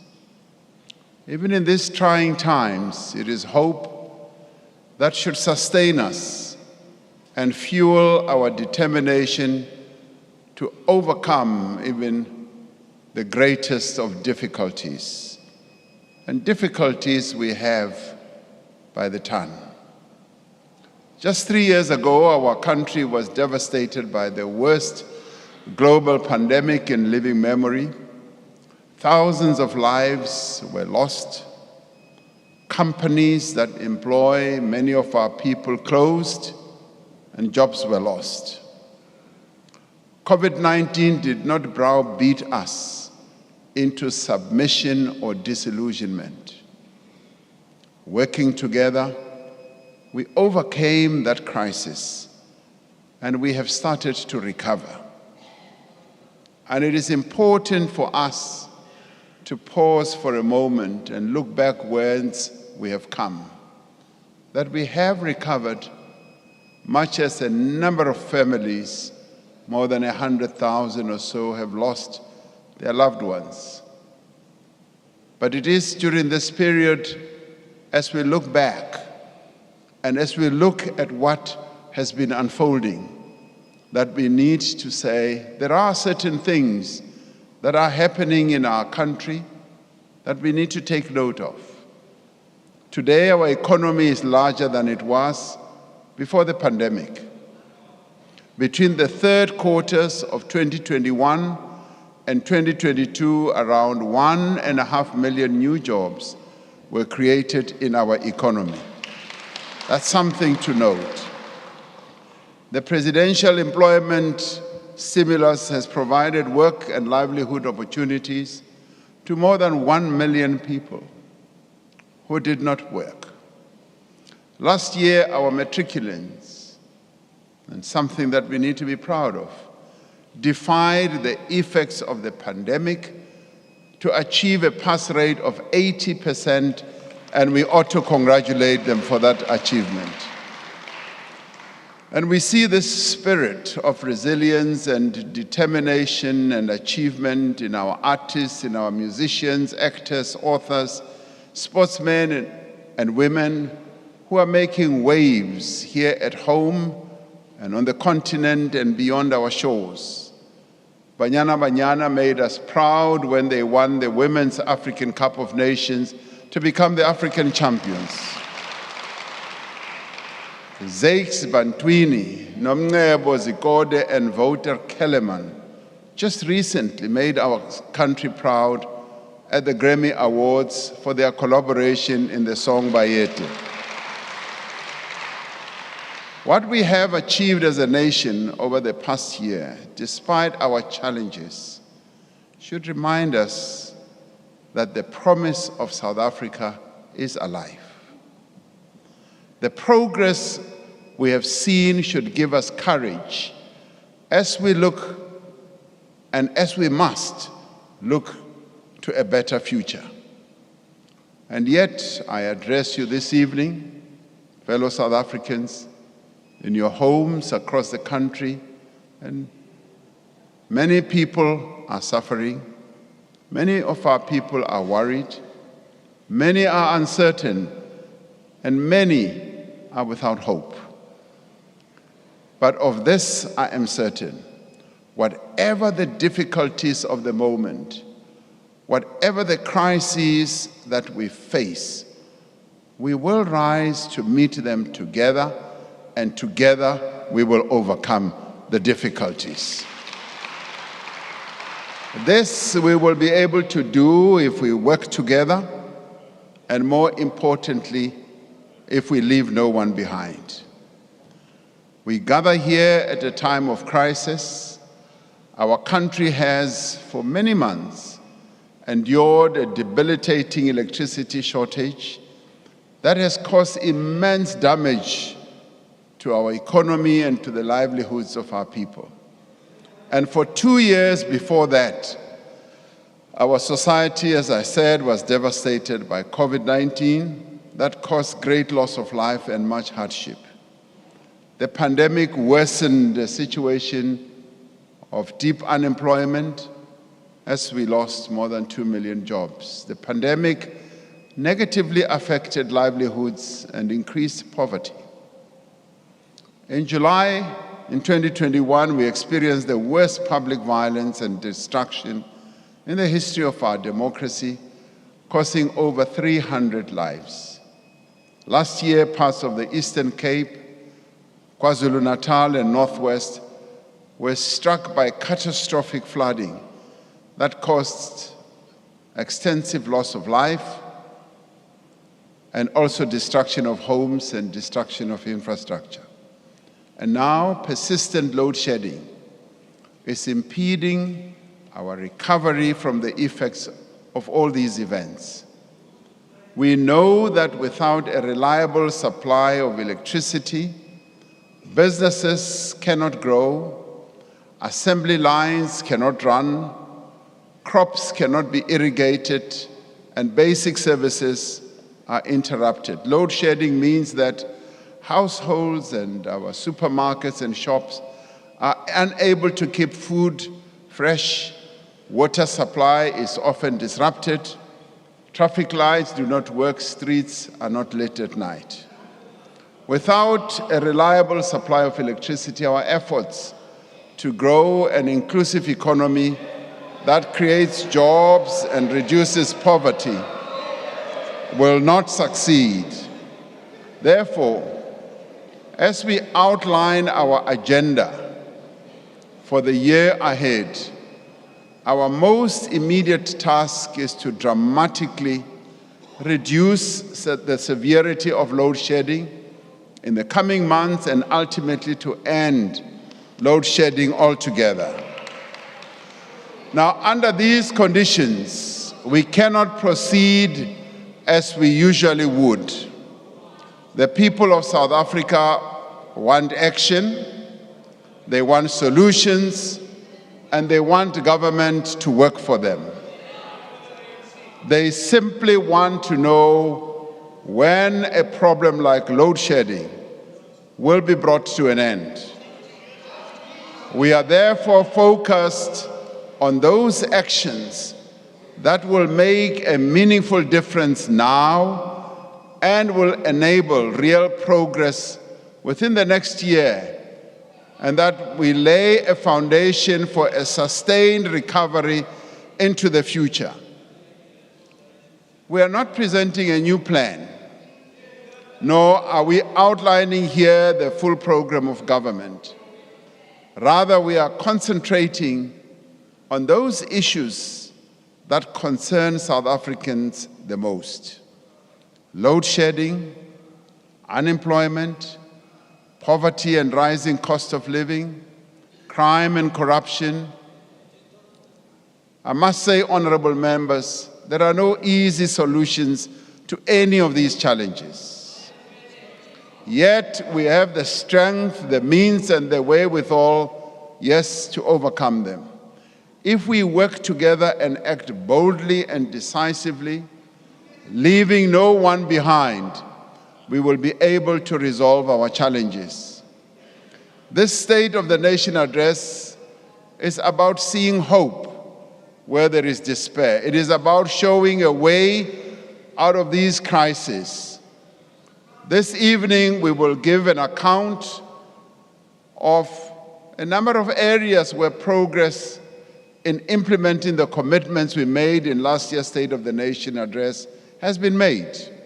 And there are others where progress has not been made. And we will be quite candid about that. Over the course of the last year, we have laid a firm foundation based on the commitments that we made for faster growth through our investment drive. The economic reforms that we have embarked upon, public employment programs, and an expanding infrastructure program. What is clear from our experience of the last few years, indeed from our history as a democracy, is that we are not a people easily resigned to our fate. When we faced the greatest challenge of apartheid, we did not submit to the oppression that the apartheid regime imposed on our people.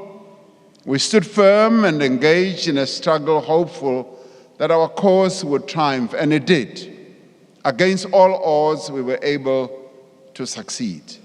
We can and we will change the circumstances in which we find ourselves today. We are both able and determined to overcome the difficulties that we face and place our economy on a firm path of recovery. Our most immediate priority is to restore energy security. We are in the grip of a profound energy crisis, the seeds of which were planted many years ago. We cannot undo the mistakes that were made in the past, the capacity that was not built, the damage that was done to our power plants due to a lack of maintenance, and the effects of state capture on our institutions. What we can do is to fix the problem today, to keep the lights on tomorrow and for generations to come. In July last year, I announced a clear action plan to address the energy crisis. This was to address the electricity shortfall of 4,000 to 6,000 megawatts. The plan outlined 5 key interventions. First, to fix Eskom's coal-fired power stations and improve the availability of existing supply. Second, to enable and also to accelerate investment in generation capacity. Thirdly, to accelerate procurement of new capacity from renewables, gas, and battery storage. And fourth, to unleash businesses and households to invest in rooftop solar. The fifth one, fundamentally, to transform the electricity sector to achieve long-term energy security. Now, many experts agree that this plan is the most realistic route to end load shedding. Now, during the last 6 months, we have made important progress in the implementation of this plan. We have taken steps to improve the performance of Eskom's existing power stations so that the coal-fired power stations that provide 80% of our electricity produce the amount of electricity for which they were designed. Under its new board, Eskom is deploying people and resources to improve the reliability of the 6 power stations that have contributed most to load shedding. Eskom is urgently fast-tracking the construction of a temporary solution to bring back 3 units at Kusile Power Station following the collapse of the chimney or the flue last year, while simultaneously repairing the permanent structure. We are rebuilding the skills that have been lost over time. And we have already recruited a number of skilled personnel to senior levels to be deployed at underperforming power stations. And this is where South Africans have come to the fore, voluntarily and offering their services. And it has just been amazing the way South Africans have rallied together to say this is our common problem and we must work together to resolve it, and not stand on rooftops and just criticize, but find ways of resolving these problems. The Engineering Council of South Africa has offered to give as much assistance as required by deploying engineers to work with the management teams at power stations. We have deep skills and expertise right here in South Africa. We just need to use them. National Treasury is finalizing a solution to address Eskom's 400 billion rand debt burden. And they are doing so in a manner that is equitable and fair to all stakeholders, which will enable the utility to make the necessary investments in maintenance as well as transmission. Government will support Eskom to secure additional funding to continue purchasing diesel for the rest of the financial year. This should reduce the severity of load shedding, as Eskom will be able to use its diesel-run plants when the system is under strain. Eskom has launched a program to buy excess power from private generators and has already secured some 300 megawatts, also from neighboring countries around us. The South African Police Service has established a dedicated team with senior leadership to deal with the pervasive corruption and theft at several power stations that has contributed to the poor performance of a number of these stations. An intelligence-driven operation at Eskom-related sites has also so far resulted in the arrest of a number of people, and we are counting 43 and going upwards. As part of the broader reform process, the restructuring of Eskom that we previously announced and spoke about here in this Parliament is proceeding, and the National Transmission Company will soon be operational with an independent board. Later this year, we will table the Electricity Regulation Amendment Bill to this Parliament to transform the energy sector and establish a competitive electricity market like what is done in other countries. As indicated in July last year, and with a view to addressing load shedding crisis, we are going to proceed with the rollout of rooftop solar panels. In his budget speech, the Minister of Finance will outline how households will be assisted and how businesses will be able to benefit from a tax incentive. A National Treasury is working on adjustments to the Bounce Back Loan Scheme to help small businesses to invest in solar equipment and to allow banks and development finance institutions to borrow directly from the scheme to facilitate the leasing of solar panels to their customers. One of the potent reforms we have embarked upon is to allow private developers to generate electricity. There are now more than 100 projects which are expected to provide over 9,000 megawatts of new capacity over time. A number of companies that have participated in the renewable energy program will soon enter construction and will deliver a total of 2,800 megawatts of new capacity. And Eskom will procure emergency power that can be deployed within 6 months to close the immediate gap.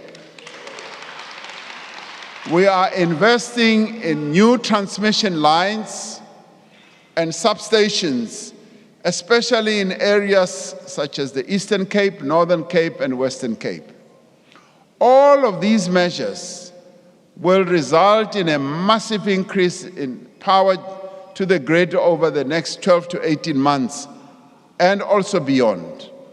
Now, this power will be in line with our diverse mix of energy sources, including our current coal-fired power stations, solar, wind, gas, nuclear, hydro, and battery storage. To fully implement this plan, we need a central coordination, and we also need to take decisive action. Some of the processes have been held up by regulations, have been held up by various processes that are embedded in the architecture that we have regarding energy. In a time of crisis, we need a single point of command and a single line of march. Just as we address the cause of the crisis, we also need to address its impact.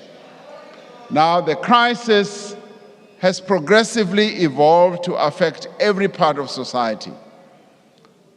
We must act to lessen the impact of the crisis on farmers, on small businesses, on our water infrastructure, on our transport network, and a number of other areas and facilities that support our people's lives. Now, in considering all these matters and the crisis that we are in, the National Disaster Management Center has consequently classified the energy crisis and its impact as a disaster. We are therefore declaring a national state of disaster to respond to the electricity crisis and its effect. The Minister of Cooperative Governance and Traditional Affairs has just gazetted the declaration of the state of disaster, which will begin with immediate effect. Now, what will the state of disaster enable us to do? It will enable us to provide practical measures that we need to take to support businesses, a number of businesses, for instance, in food production, storage, retail supply chains, including for the rollout of generators and solar panels and uninterrupted power supply. Where technically possible, it will also enable us to exempt critical infrastructure such as hospitals and water treatment plants from load shedding. And it will enable us to accelerate energy projects and limit regulatory requirements while maintaining rigorous environmental protection as well as procurement principles and technical standards. Now, the Auditor General will be brought in to ensure continuous monitoring of expenditure in order to guard against any abuses of funds needed to attend to this disaster. Now, to deal more effectively and urgently with the challenges that confront us, I will appoint a Minister of Electricity in the Presidency to assume full responsibility for overseeing all aspects of the electricity crisis response. You better listen, including the work of the National Energy Crisis Committee. Now, the Minister will focus full-time on the work with the ESCOM board and the management on ending load shedding and ensuring that the Energy Action Plan is implemented without delay. Now, so as to remove any confusion, the Minister of Public Enterprises will remain the shareholder representative of ESCOM and steer the restructuring of ESCOM and ensure the establishment of the transmission company, oversee the implementation of the Just Energy program, and oversee the establishment of the SOE holding company. Now, the process of restructuring government will give us an opportunity to determine the positioning of various areas of responsibility and how best the various ministries and departments can best serve our national objectives.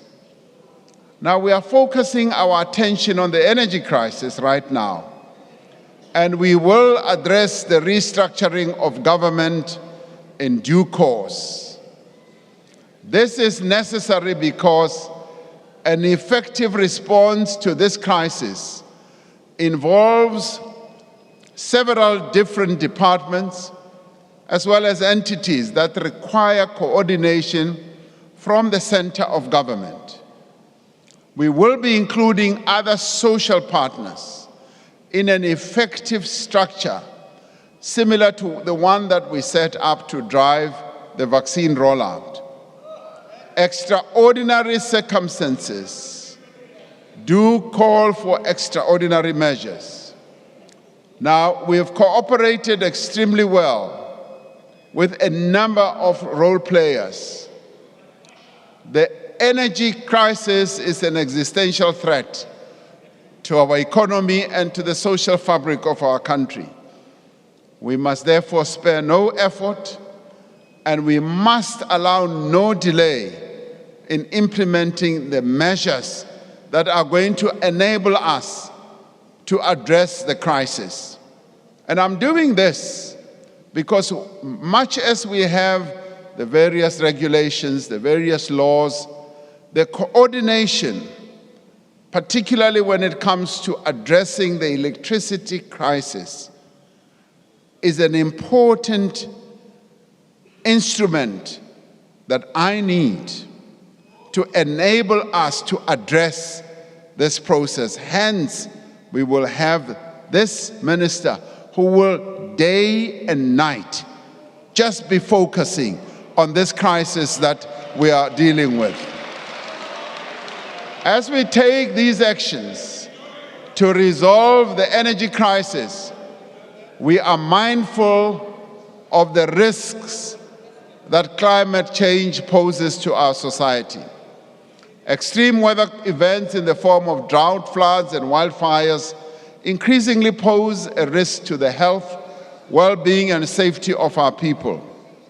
We will continue our just transition to a low-carbon economy at a pace our country is able to keep up with, and at a pace we can afford, and in a manner that ensures energy security.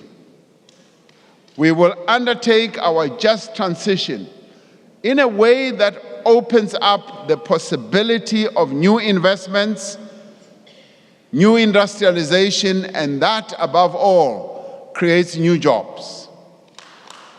The Presidential Climate Commission is guiding much of this work, and in doing so, building a new model for inclusive and collective decision-making, incorporating the individuals, workers, and communities that are most affected in the transition. Much as I'm the chairman of this commission, I'm ably assisted by Mr. Vali Musa, who used to be a minister in our government. Through the Just Energy Transition Investment Plan, 1.5 trillion rand will be invested in our economy over the next 5 years in new frontiers, new sectors of our economy such as renewable energy, green hydrogen, electric vehicles, fuel cells, and you name them. These new sectors are emerging in our economy and are emerging quite fast in the green energy and the electric vehicles. Many other countries are already moving towards manufacturing electric vehicles, and we cannot be left behind as South Africans. And as we move on, we will be able, yes, to address all these new technologies and industries, because this new period ushers in a number of opportunities. It ushers in a number of opportunities to create jobs. A number of projects are already underway, including the development of the new facility by Sasol at Boegoebaai in the Northern Cape, the Priska Power Reserve in the Free State, and the Hydrogen Valley Initiative in Limpopo and KwaZulu-Natal. The Northern Cape has already attracted well over 100 billion rand in investments in renewable energy projects. Now, these projects, no doubt, are going to create a lot of jobs. There's a lot of new investments that are happening in the Northern Cape.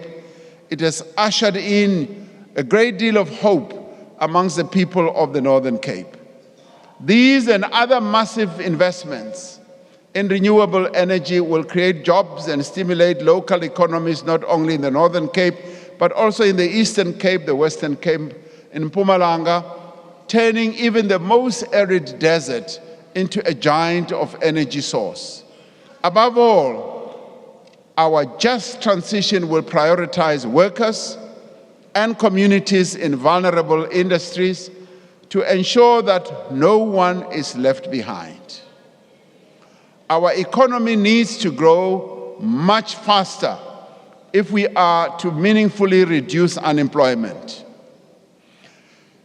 And in terms of unemployment in our country is a structural form of challenge and problem, but we need to address it.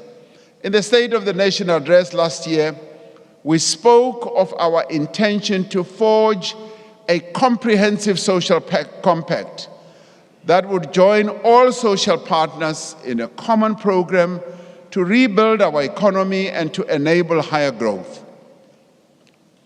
But I must say tonight that we have not been able to conclude a comprehensive social compact in the time frame we had envisaged, because a number of new circumstances emerged that made it difficult for social partners to forge a consensus. But the good thing is, the social partners have expressed their intention. And I've been talking to them up till just yesterday. Both labor, business, and community, they have expressed a clear intention to conclude a social compact and have continued to work on a framework to enable joint action in key areas such as energy, transport, logistics, employment creation, and skills development. I have no reason to doubt the commitment that they have expressed to me.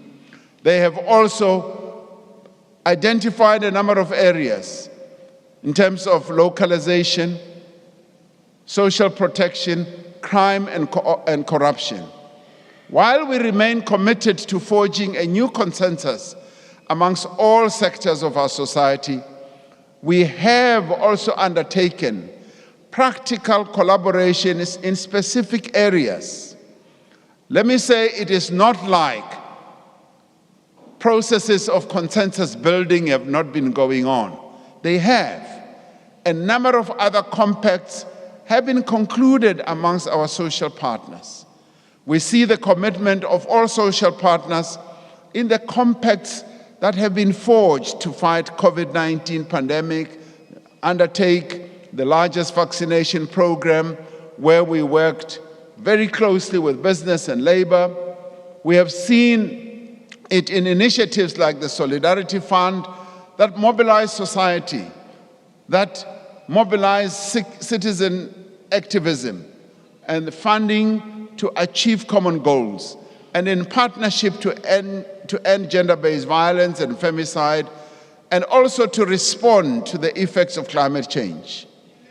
We have seen the benefits of this approach to promote investment and to develop master plans in sectors of the economy such as automotives, clothing and textiles. Many of us will remember that clothing and textiles had almost been wiped out in our country. Social partners got together and decided that we've got to save our clothing and textile industry. We've seen them work together in poultry, in sugar, agriculture, and global business services. The master plans that have been concluded are supporting the revival of various sectors of our economy. They're also bringing about investment by the private sector and yielding new jobs and supporting livelihoods. We are pleased that the social partners, particularly business, has been providing support to implement the Energy Action Plan in the spirit of social compacting. Similarly, we have developed a close working relationship with both labor and community-based organizations in supporting other aspects of the energy crisis response. Just as energy is essential for economic growth, so is another important area of South African life, a reliable water supply and efficient transport and road infrastructure system. Our rail network has suffered from many years of underinvestment. It has suffered from lack of maintenance. It has also suffered from criminal activity and inefficiency. Now, to address this, last year we adopted the National Rail Policy to guide the modernization and reform of the rail sector, providing, amongst other things, for third-party access to our rail network. Those who have money, that they should come and participate without diluting the important role that is played by government. We are working across government to develop a Transnet roadmap that will translate our policy commitments into reality, including the restructuring of the Transnet freight rail to create a separate infrastructure manager to the rail network by October of this year. Transnet and private sector companies will conclude partnerships at the Durban and Ngqura container terminals to enable new investment in our ports and improve their efficiency.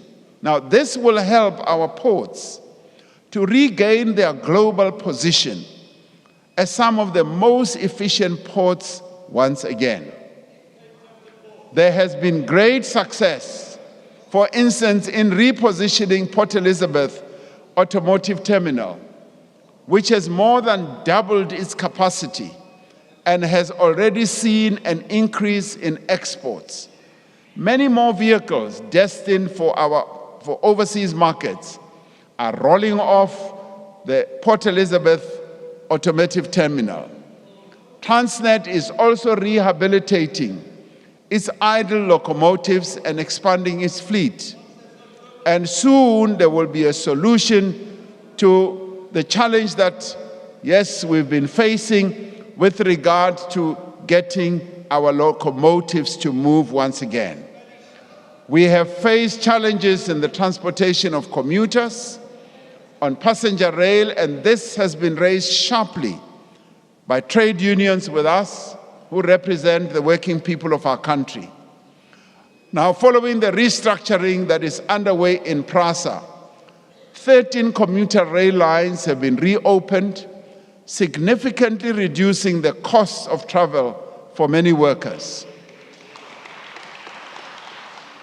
The reliable supply of water is essential for the well-being of people and the growth of our economy. As I drink my water now.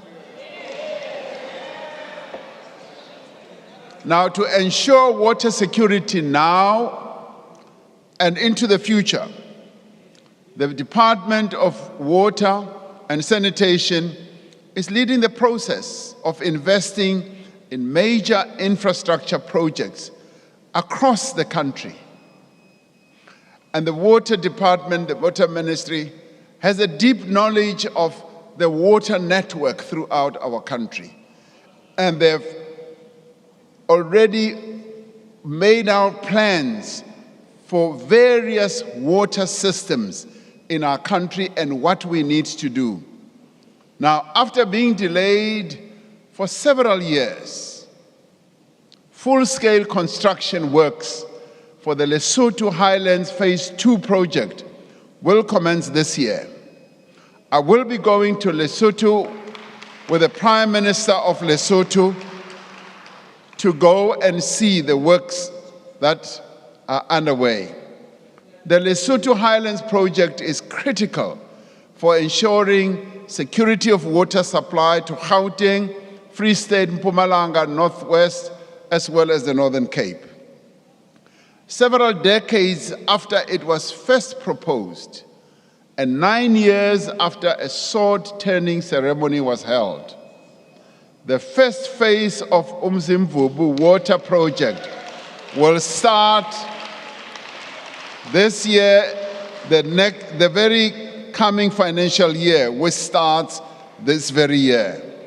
Now, this phase, which involves construction of the Ntabelanga Dam, irrigation infrastructure, and the distribution of water to surrounding communities, will be financed by government. The next phase to be constructed will be the Lelani Dam, which will include a hydropower station. Major projects to increase the capacity of the Clan William Dam, the Hazelmere Dam, the Tzanini Dam will improve the supply of water to the West Coast, eThekwini, and the eastern part of Limpopo. Now, I went with the Minister of Water and Sanitation to the Guyana project that has been lying fallow for years. And we were able to see the first flow of water, and I have insisted that that project must be completed and the people around the Guyana villages must get their water. Last year, we announced a comprehensive turnaround plan to streamline the process for water use license applications, which is vital to enable greater investment. Since then, we have cleared the backlog of water use licenses and reduced the turnaround time for applications to 90 days. Now, we did identify this as one of the reform processes that we spoke about here, and that has now been reduced. Number of people used to wait up to 3 years just to get a water license. It's now been reduced to 90 days. Our infrastructure build program is gaining pace through the work of the Infrastructure Fund and Infrastructure South Africa, which has been established to support strategic infrastructure projects. One of the greatest obstacles to infrastructure investment is the lack of technical skills, project management capacity. And we have found this weakness across all of government. And to fix this Infrastructure South Africa has been allocated 600 million rand for project preparation, specifically in rural and under-resourced areas. The support and planning mechanisms that we have put in place over several years are now starting to bear fruit in increased public investment in infrastructure. By January this year, projects that are worth 232 billion rand were under construction, and projects worth nearly 4 billion rand have been completed. The completed projects include new human settlements in Gauteng, road upgrades, and the development of small harbors. In a major development, the South African National Roads Agency, SANRAL, has awarded road construction contracts worth 18 billion rand over the last 3 months. Now, this is where we begin to see real movement, and this is where construction companies begin to see real contracts being awarded. The construction of Msikaba Bridge and Mtentu Bridge will be finished and make travel in the Eastern Cape much better. This investment will substantially benefit the construction industry and enable large-scale job creation, skills development, poverty relief, especially in rural communities. And what I like with these projects is that as they are executed, the community around these projects become part of the project development. They are also involved in a variety of ways. It's not like construction companies that are being parachuted in and they move out. They leave skills developed in the area. Small and medium enterprises also developed and established and growing. Last year, we said we would increase the construction of rural bridges as part of the Welisizwe program to enable residents to easily and safely reach schools, workplaces, and amenities. Now, a number of us would have seen horrific pictures of when the rivers are in flood, people are not able to cross the bridges, the rivers rather, and young people cannot go to schools, and the residents around those rivers are not able to travel at all. Now, 24 bridges in KwaZulu-Natal are currently under construction, and site preparations are being made for a further 24 bridges. Now, this is all being done with the great technical capability of the South African National Defence Force, whom we must applaud because they are building bridges for our country. In the telecommunications sector, one of the things that we spoke about in the last State of the Nation address, the completion of the spectrum auction has been, the spectrum auction has been done, and it has unlocked new investment and has contributed some 14 billion rand to the fiscus. During the course of this year, we will migrate the remaining households to digital television signal and complete the switch off of analog transmission. This has taken quite a long time, but yes, better late than never, and that's where we are. Now, saying better late than ever is not a culture and a practice that I want to see continuing in government. I want to see agility, faster execution, and I want to see everyone across government doing their work and making sure that we do indeed achieve what we have said we will. This will release valuable spectrum for the rollout of 5G mobile networks and will reduce the cost of data. These actions will bring us closer to our vision of affordable, high-speed internet access for all. In the State of the Nation address last year, a number of my colleagues who live in the rural areas, whenever I try to call them and they don't have connectivity, they always say, because we are in the rural areas, we don't have that. Now, this initiative is going to enable even the people in our rural areas to have better connectivity like all others in the urban areas. We said in the State of the Nation address that we would concentrate our efforts on mobilizing greater levels of investment, which is essential to growing the economy as well as creating jobs. We said that we would give impetus to the campaign that we embarked upon nearly 5 years ago to raise $100 billion, which then translated to 1.3 trillion rand.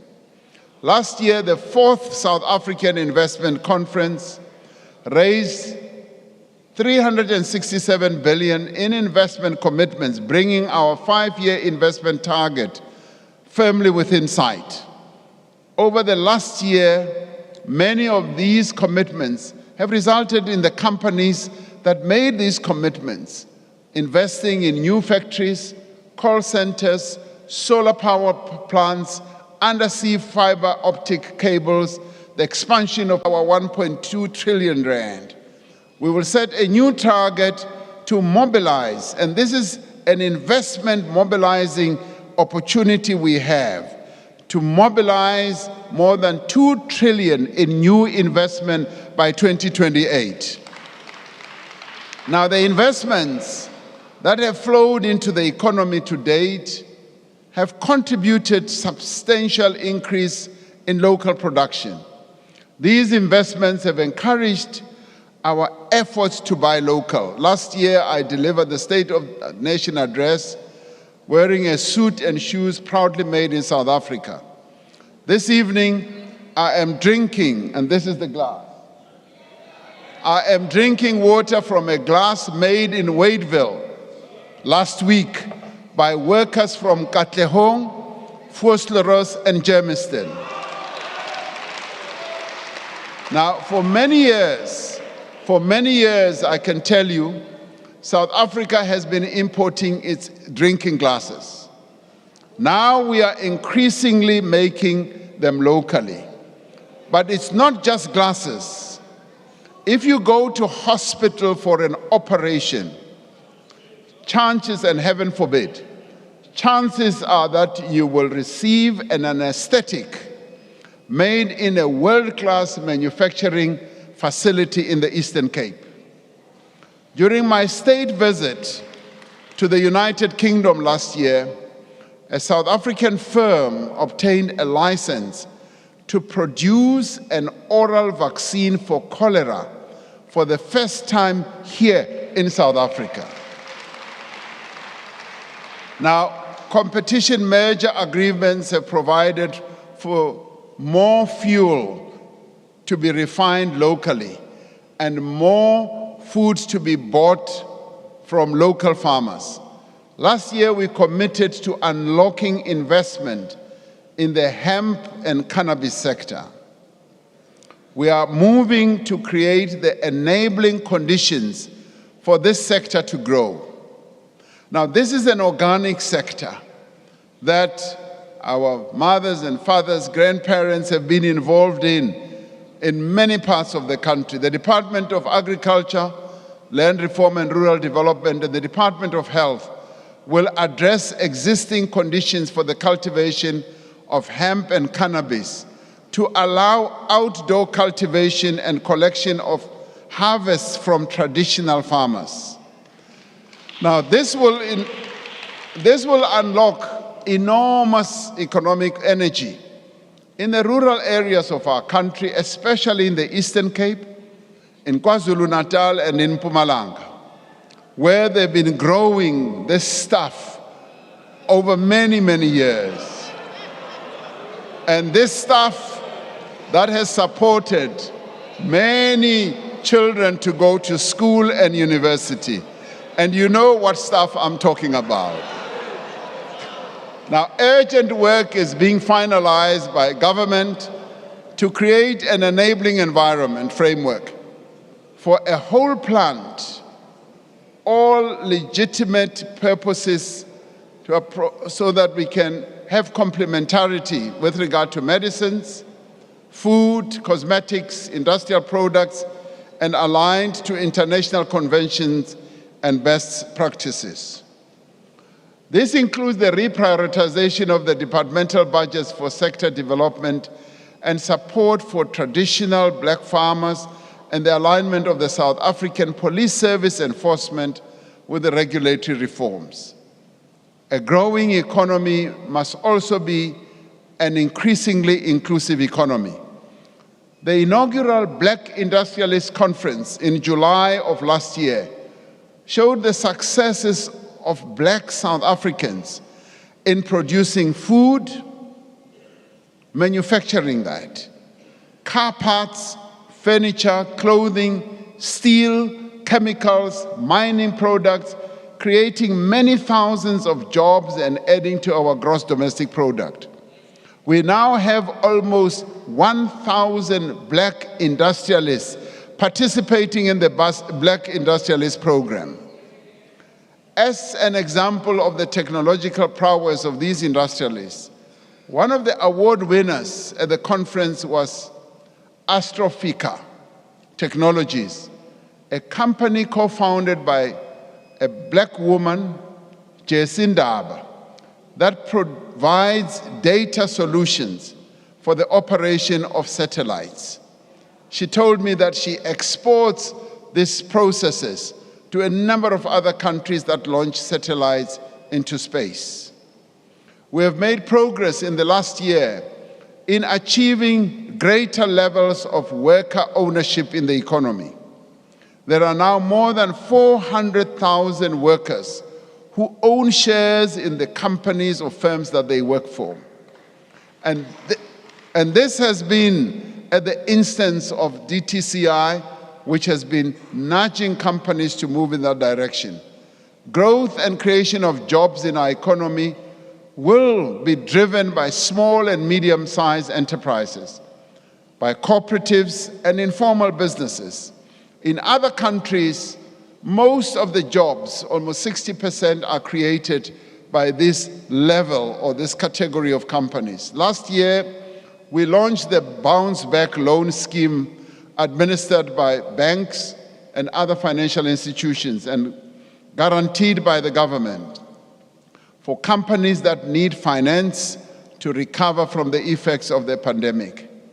The Department of Small Business Development will work with National Treasury on how the scheme can be strengthened to assist small and medium enterprises and businesses in the informal sector. To address the challenge of youth unemployment, the Employment Tax Initiative has been expanded to encourage businesses to hire more young people in large numbers. Now, this is a scheme that is underwritten by government. Last year, I announced that we would be seeking to reduce red tape so that we can rid our country of the unnecessary bureaucracy that often holds us back. The red tape reduction team in the presidency under Mr. Sipho Nkosi has been working with various departments to make it easier to do business. It has taken a collaborative approach, working with departments and agencies in areas such as mining rights, systems, tourism, transport operator licenses, visas, work permits, early childhood development, and the informal sector. This year, we will finalize amendments to the Businesses Act to reduce regulatory impediments for SMMEs and cooperatives and make it easier for entrepreneurs to start businesses. Through the Small Enterprise Finance Agency, SEFA, we plan to provide 1.4 billion in financing for over 90,000 entrepreneurs. Now, government, in partnership with the SME Fund, is working to establish a fairly substantial fund which could get up to 10 billion rand to support SMME growth. Government, through the Ministry of Finance, is looking at the possibility of providing a portion of that funding so that, yes, business should also be able to provide some 7.5 billion that will be raised from the private sector. Now, this will then provide a great fund that our small, medium enterprises will be able to tap into. Now, the good thing is here we will be working with the private sector, who are much more driven, who are much more focused, and who move faster. And together with them, we as government will then be able to have this fund set up so that we can support the creation of jobs through the small, medium enterprises. The licensing of the Post Bank will lay the foundation of the creation of a state bank that will provide services, financial services, to SMMEs, particularly to the youth, the women-owned businesses, and other underserved communities. As the National Assembly considers the Post Bank Amendment Bill, the Post Bank is reviewing its service offerings so that it can provide a viable and affordable alternative to the commercial banks. Because we always hear many of our people who need funding, as they go to commercial banks, they are always fobbed off, rejected, because they don't have collateral, because they don't have this and all that. The most effective and sustainable way to build an economy is to equip our people with skills and know-how to drive it. We have therefore been working to strengthen the link between the skills that we develop and the skills the workplace needs. This year, the National Skills Fund will provide 800 million rand to develop skills in the digital and technology sector through an innovative model that links payment for training to employment outcomes. We reiterate our call to companies. We reiterate our call also to government departments and to state-owned enterprises to remove the requirement for work experience for young people seeking entry-level positions. Now, it is often said that you must have experience even when you are a first-time job seeker? Where will you get the experience when you have not been given an opportunity to work? And that is why we say remove that requirement. Last year, we said that we would place over 10,000 TVET college graduates in employment. We have surpassed that figure and have now set a target for 2023 to 20,000 TVET graduates to be placed in employment. The number of students entering artisan training in TVET colleges will be increased from 17,000 to 30,000 in 2023 academic year. One of the key ingredients for economic growth and competitiveness is the ability to attract skills which the economy needs. Having completed a comprehensive review of the work visa system, we will move quickly to implement the recommendations put forward. We've had a real veteran in the civil service, Mr. Mavuso Msimang, who has been focused on just doing the research and looking at the recommendations that can be put forward. Now, these include establishing a more flexible points-based system to attract skilled immigration, implementing a trusted employer scheme to make the visa process easier for large investors, and streamlining the application requirements. We will also be introducing a remote worker visa and a special dispensation for high-growth startups. While the reform program is underway, we will continue to support public and social employment to provide work to those who need it. Last year, we spoke about the value of the presidential employment stimulus in providing work and livelihood opportunities. The initiative has now created over 1 million opportunities, reaching every province and district in our country. Last week, a new cohort of 150,000 school assistants started work at more than 22,000 schools, offering dignity, hope, and vital work experience to young people who were unemployed.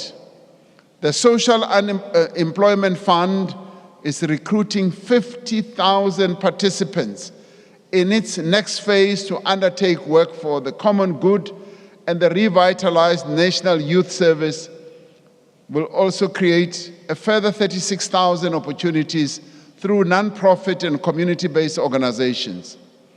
Now, the Department of Home Affairs has appointed the first cohort of 10,000 unemployed young people to digitize more than 340 million paper-based civic records. Now, this is an important task which emanates also from our past, apartheid past. These young people are going to be going through all this, and 10,000 of them, for a start, and more to come, have now been employed. There are now more than 3 million users registered on the SA Youth Mobi platform, which is a zero-rated online platform for young South Africans to access opportunities for learning and earning.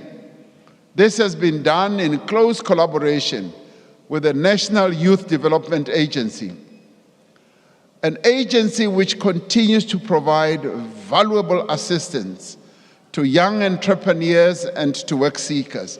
I really applaud the NYDA for the focused manner in which they are helping young people. The presidential employment stimulus is also supporting people to earn their own living. Around 140,000 small-scale farmers have received input vouchers to buy seeds, fertilizer, and equipment, providing a boost for food security and agricultural reform, particularly in our rural areas. Now, this initiative, which was researched by an independent academic, has led to the cultivation of some 640,000 hectares of land. An impressive 68% of these farmers are women. This year, we aim to provide 250,000 more vouchers to small-scale farmers. Now, these are examples of the difference that government is making and can make in people's lives through innovation, creativity, and commitment. The rising cost of living, fellow South Africans, is deepening poverty and inequality. Millions of South Africans are unable to provide for themselves and their families. There is the single mother in Alex who is worried about how she will make ends meet as the cost of maize and taxi fares continues to rise. There is the factory worker in Gqeberha who now faces an uncertain future as load shedding brings the assembly line that she works in to a halt. It is the job of the state to provide a minimum level of protection below which no South African should fall. Right now in our country, there are more than 25 million people who receive some form of income or support from the state. In addition, around 2 million indigent households receive free basic water, free basic electricity, and free solid waste removal. Around 60% of our budget is spent on what is known as the social wage, providing various forms of support, basic services and assistance to households and individuals to combat poverty and hunger. And in support of this work, to counter the rising costs of living, we will continue with the Social Relief of Distress Grant, which the Minister of Finance will talk to when he presents his budget, which currently reaches 7.8 million people. We will ensure that existing social grants, yes, are provided and are even increased to cushion the poor against rising inflation. And this will be set out in the budget that the minister will provide. Work is underway to develop a mechanism for targeted basic income support for the most vulnerable, while within our fiscal constraints. This will build on the innovation we introduced through the SRD fund, or grant rather, including linking the data that we have across government to make sure we reach all those who are in need. National Treasury is considering the feasibility of urgent measures to mitigate the impact of load shedding on food prices. This year, we will take steps to unlock massive value for poor households by expediting the provision of title deeds for subsidized housing. The current backlog in processing title deeds is over 1 million houses, which amounts to an estimated 242 billion rand in assets that should be in the hands of South Africa's poorest households. We will focus not just on eradicating this backlog, but on making the title deed system more effective and much more accessible. As we undertook in the State of the Nation address last year, the Department of Public Works and Infrastructure has finalized the transfer of 14,000 hectares of state land for housing. Access to quality education for all is the most powerful instrument we have to end poverty. We need to start with children who are very young, providing them with the foundation that they need to write and read for meaning, to learn and to develop. It is therefore significant that the number of children who receive the Early Childhood Development Subsidy has more than doubled between 2019 and 2022, reaching 1.5 million children. But we still have a long way to go, as there are some 7 million children that we've got to reach. The Department of Basic Education is streamlining the requirements of the early childhood development centers to access support and enable thousands more to receive subsidies from government. While at the other end of the basic education journey, we must applaud, as I said earlier, last year's matric pass rate, because it has a number of indicators for us. And the increase has been across all provinces where we've shown improvement. This was up from 76% the year before.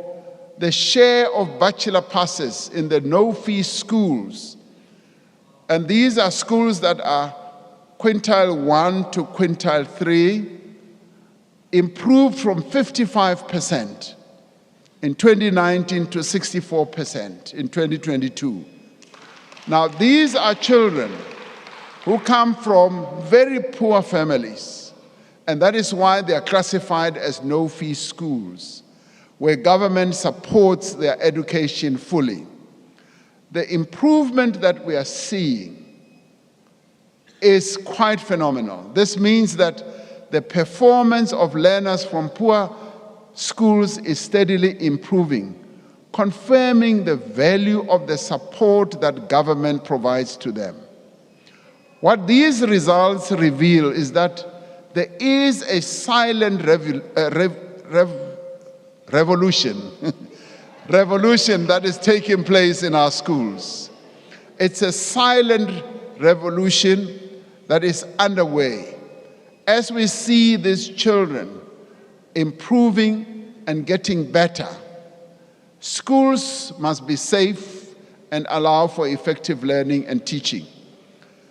The Sanitation Appropriate for Education initiative, known as SAFE, together with government's Accelerated School Infrastructure Delivery Initiative, has built 55,000 appropriate toilets with resources from the public and the private sector. To produce the skills our country needs, we are expanding the vocational education and training system through the implementation of the approved curriculum of the 3 streams model. This year, government plans to finalize the comprehensive student funding model for higher education, particularly for students who fall outside the current NSFAS criteria, reaching those who are known as the missing middle. Now, honorable members, violent crime takes a heavy toll on every South African. Communities across our country live in fear for the safety of their families. This situation cannot continue and must not continue. We are strengthening the South African Police Service to prevent crime and improving the capacity of the National Prosecuting Authority and courts to ensure that perpetrators are brought to justice. This includes putting more police on the streets and setting up specialized units that will focus on specific types of crime. Last year, we undertook to recruit 12,000 new police personnel. Since then, more than 10,000 new recruits graduated from police academies, and a further 10,000 will be recruited and trained this year. Now, the specialized police teams that are working on tackling crimes like kidnapping, extortion, illegal mining have had several breakthroughs, arresting dozens of suspects and achieving several convictions. Firm action is being taken to tackle economic sabotage and related crimes that are causing great damage to the economy. Multidisciplinary economic infrastructure task teams are now operational in 20 identified hotspots. Last year, I drew attention to the enormous damage caused by the theft of copper cable and metal from our electricity system, from our train lines and other public infrastructure. Since then, the police have been cracking down on cable theft. In December, government introduced a temporary ban on the export of scrap copper cable and certain metals to disrupt criminal syndicates and to enable a new trading system to be put in place. Now, so you know, a number of countries on our continent have done exactly the same, because they have been suffering from exactly the same problem that we are. Just as we have embarked on economic reforms in electricity, water, telecommunications, and logistics through Operation Vulindlela, we are embarking on a process of reform to improve the effectiveness of our fight against crime. We will use our competitiveness in call center operations to support the proper functioning of the 10111 helpline, partnering with the private sector. I've heard reports from a number of people, some of them who've even written to me, saying that as they make contact with the 10111 line, it goes unanswered most of the time. Now, we are going to resolve this and address this problem. This is to ensure that when people call the police, their calls are answered and their emergencies are attended to. We will also use data-driven methods in a more sophisticated way to identify target crime hotspots. Significantly, more funding will be made available in the budget that the minister will announce for the police, the National Prosecuting Agency, and the Special Investigating Unit. Crime against women and children remain a deeply disturbing feature of our national life. In November last year, we held a second presidential summit on gender-based violence and femicide to assess what progress we have made in implementing the National Strategic Plan, which we adopted as a comprehensive, effective, and united response to this pandemic. One of the great successes of our effort to fight gender-based violence is the extent to which social partners have rallied around the National Strategic Plan. In January last year, I signed into law 3 pieces of legislation that afford greater protection to survivors of gender-based violence and ensure that perpetrators are no longer able to use legislative loopholes to evade prosecution. We continue to improve the accessibility and functioning of sexual offences courts and expand the network of Tutuzela care centers. A key aspect of the National Strategic Plan is the economic empowerment of the women of our country. Since announcing our determination to direct at least 40% of public procurement to women-owned businesses, we have sought to establish an enabling environment to support women entrepreneurs. We have trained more than 3,400 women-owned enterprises to prepare them to take up procurement opportunities that are available in government. Through the Women's Economic Assembly, we have seen industry associations and companies committing to industry-wide gender transformation targets. The Industrial Development Corporation has earmarked approximately 9 billion rand to invest in women-led businesses. Other entities, including the PIC and the National Empowerment Fund, have also committed to establish special purpose vehicles to support women-owned businesses. We must all play our part as individuals, as well as in institutions and leaders across society to end these crimes against women and children. Last year, I said that we would take decisive action against corruption and make a clear break with the era of state capture. The State Capture Commission, headed by Chief Justice Raymond Zondo, completed its work and submitted the final report of its report in June last year.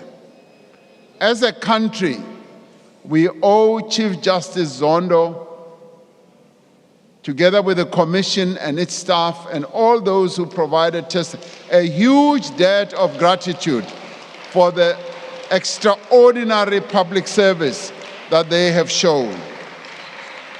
The recommendations of the Commission are being implemented according to the plan that I submitted to Parliament in October last year, so that systematic weaknesses that were identified by the Commission are addressed and state capture never takes place ever again in South Africa. The National Anti-Corruption Advisory Council, consisting of people from across society, is in place to advise on suitable mechanisms to stem corruption, including the overhaul of the institutional architecture of combating corruption. We are working to capacitate the Witness Protection Unit and will introduce amendments to the Protected Disclosures Act to strengthen protections for whistleblowers. Work is underway to improve access to the Witness Protection Program for public servants that expose maladministration, corruption, and unethical conduct. We will finalize the draft public procurement bill to address weaknesses identified by the State Capture Commission and improve efficiency, value for money, and transparency in our procurement system. Our reinvigorated law enforcement agencies are taking firm action against companies and individuals alleged to have been involved in state capture.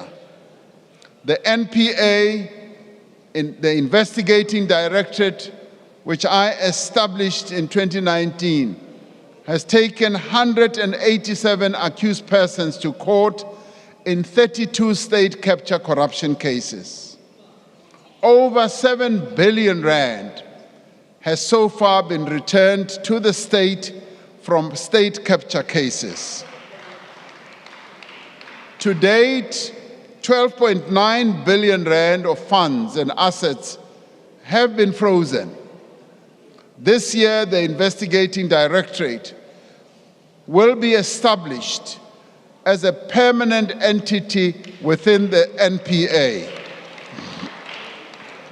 Now, to achieve any progress in addressing the urgent challenges that we face, we need a capable and effective state.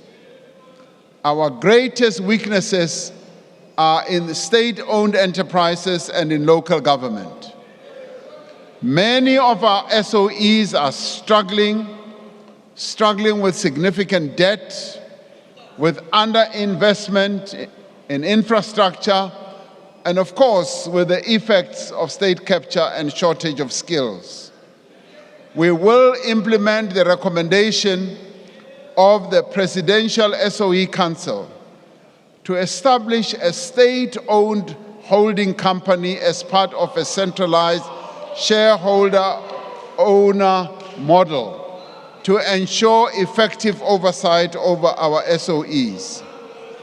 Separately, I have instructed the Presidency and the National Treasury to work together to rationalize government departments, entities, and programs over the next 3 years.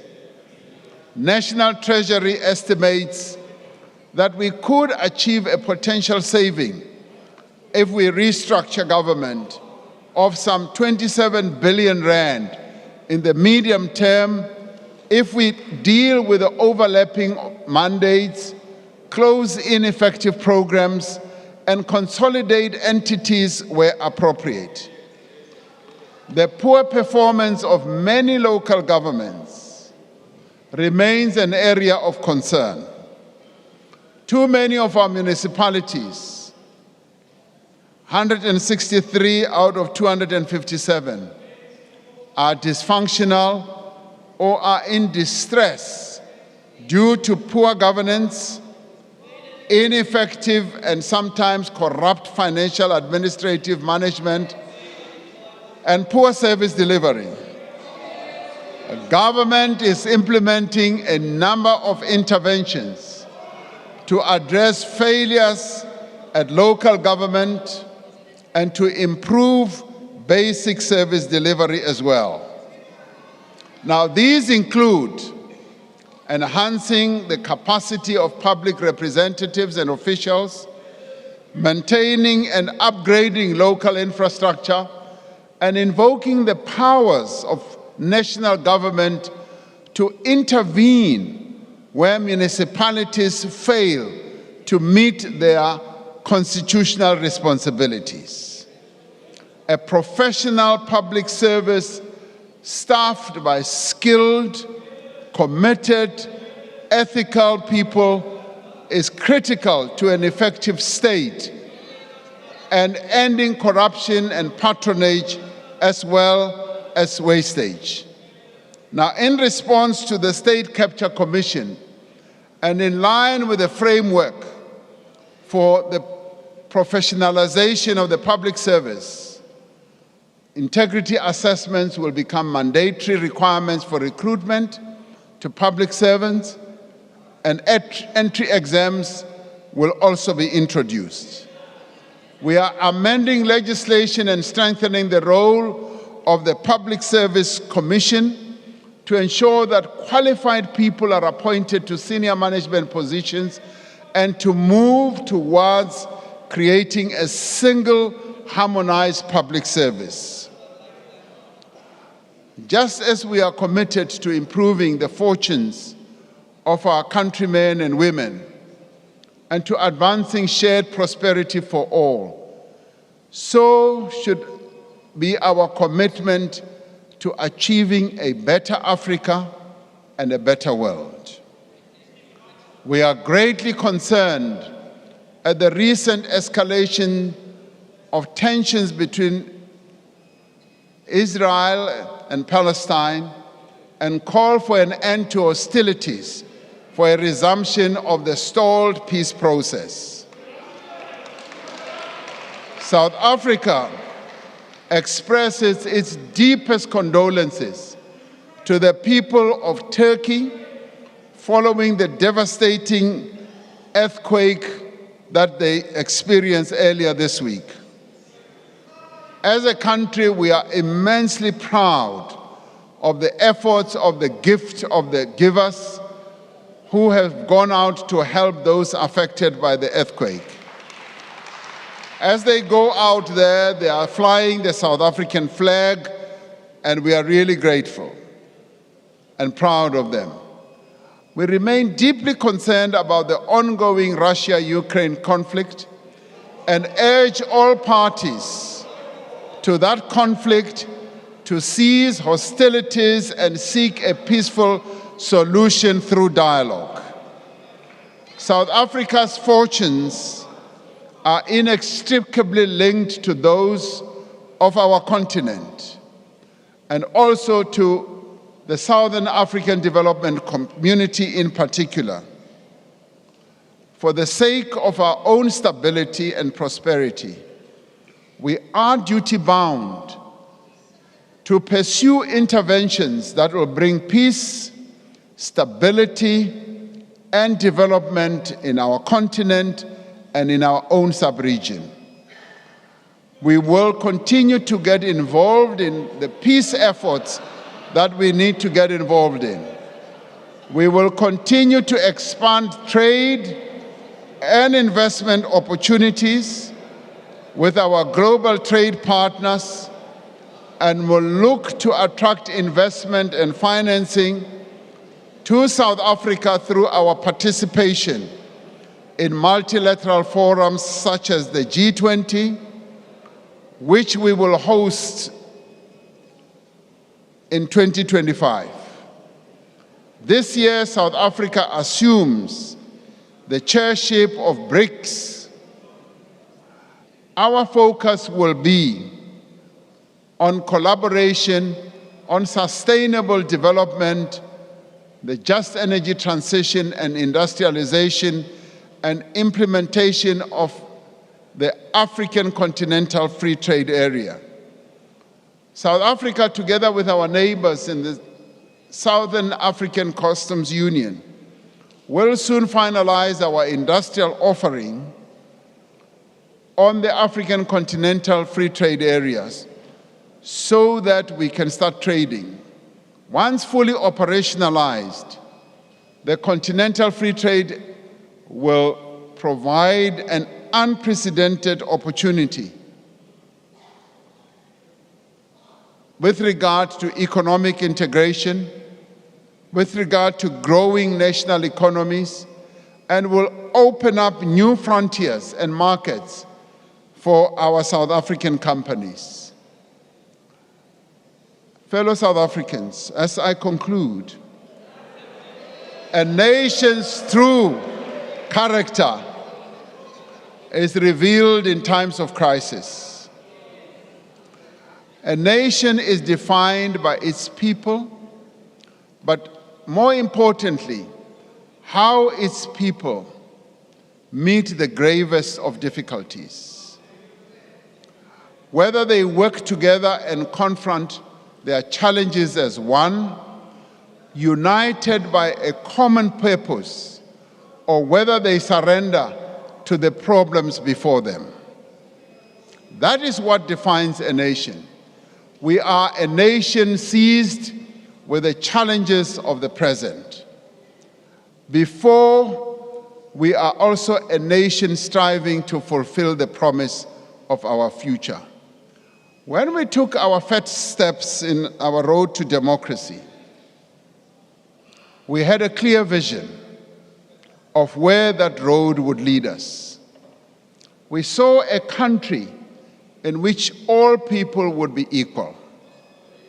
We saw a country in which the wealth of our resources would be enjoyed by all. We also saw a country and envisioned a country in which we could live together in peace, in which we could work together to build a common identity and a shared future. Our country is founded on a constitution which affirms the democratic values of dignity, equality, and freedom, and the rights of each one of us. The actions we have outlined this evening, building on the work we have already done, will bring us closer to that vision. Yes, there have been stops and starts, there have been detours, but yes, they will bring us to that vision. They will enable us to work together and to work together with purpose, to emerge from this crisis as a nation that is transformed. We will emerge from this crisis with an electricity system that is more efficient, more reliable, more competitive, and an electricity system that serves the people of South Africa. We will emerge with ports and railways that again rival the best in the world, with broadband access for more South Africans in more parts of the country, and with a sustainable supply of quality water. We will welcome more tourists to our country and develop and attract the skills our country needs. We will create work for those who are unemployed, and we will give hope to those who have waited too long. With more police on the street, with the functioning of community policing forums, and an effective and independent prosecution authority, our people will be able to count on the protection of the state. By fighting economic sabotage and organized crime, our infrastructure will be more secure and businesses will be able to operate more freely. Through a strengthened and expanded social protection system, fewer people will live in poverty and fewer households will experience hunger. We must do all these things not only to overcome our immediate challenges, but to renew the promise of South Africa. It is a promise that we have kept alive in our hearts and in our actions. This year, it will be 10 years since we bid farewell to Nelson Mandela, the father of our democracy. Our beloved Madiba. It will also be a period when, yes, he would have been, it will be also 105 years since his birth. As we honor his great life and his memory, I think we should draw inspiration from the words he spoke at his inauguration in 1994 when he said, "Out of the experience of an extraordinary human disaster that lasted too long, must be born a society which all humanity will be proud.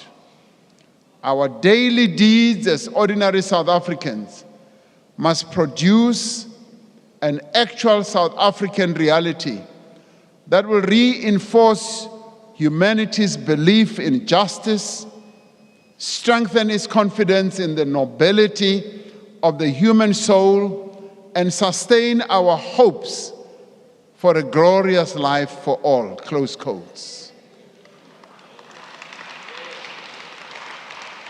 Now, to build such a society, to overcome the great difficulties of the moment, we need to work together. And we need to work together and leave no one behind.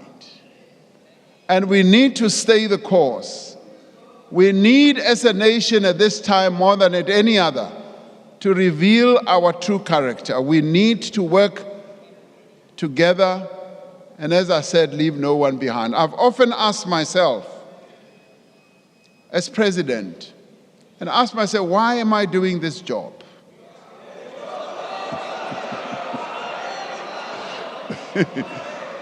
I've often asked myself that. And there's that voice inside of me that always says, I want you to listen, because you have your own voices. This voice always says, Order. Follow in the footsteps of Nelson Mandela. Because he made great sacrifices. He didn't have to do what he did for this country, but he made great sacrifices. And that voice always says, contribute the little that you can to make this country great. And that is precisely what I am doing. Despite all the challenges that we face, I would call on all of us to make the contribution that we can to serve the people of South Africa as much as we possibly can. I thank you and I wish everyone good night.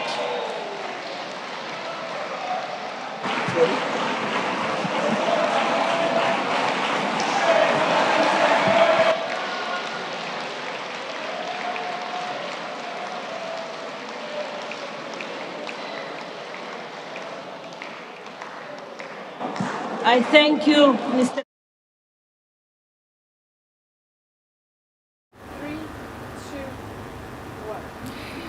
The President of South Africa, Cyril Ramaphosa, telling us that we are currently in a state of disaster. It has been implemented immediately, and he explained why he has taken this. It said it'll enable us to exempt water treatment plants from load shedding, hospitals as well. It'll enable us to accelerate energy projects, and obviously this is very important for us because when you hear state of disaster, we see feeding frenzy. He says that the Auditor General will be brought in to ensure that this is all above board. Now, I mean, it certainly was a positive speech, and if you can get all of this right, then it's going to be a fantastic year. He said he's going to be putting a lot of focus on sorting out the energy problems with a 5-point plan.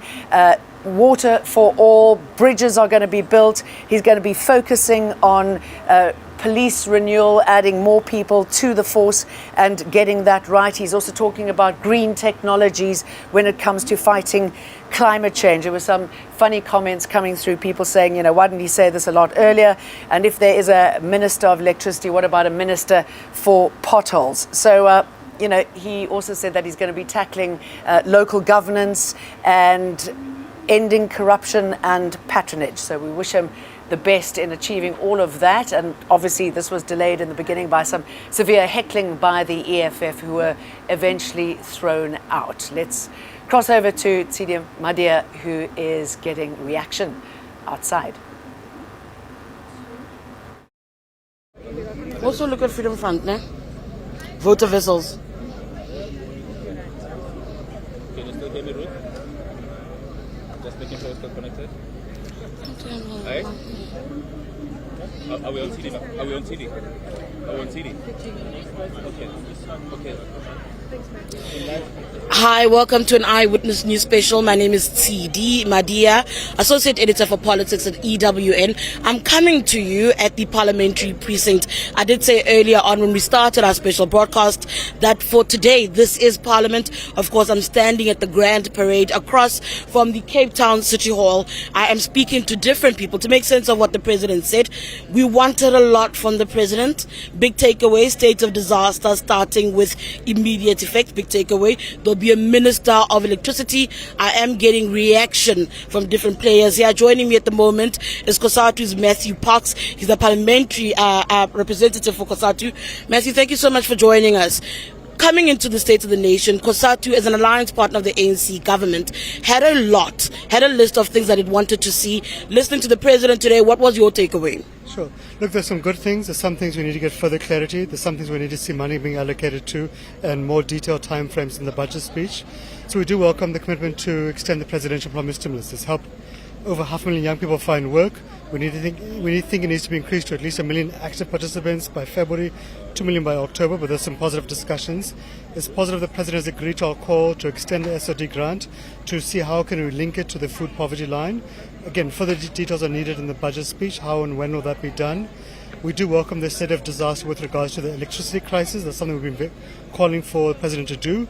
We hope it's going to provide the necessary support, including the resources, the personnel, and all other measures to help Eskom get us out of this electricity crisis, because that right now is a fundamental crisis facing the economy.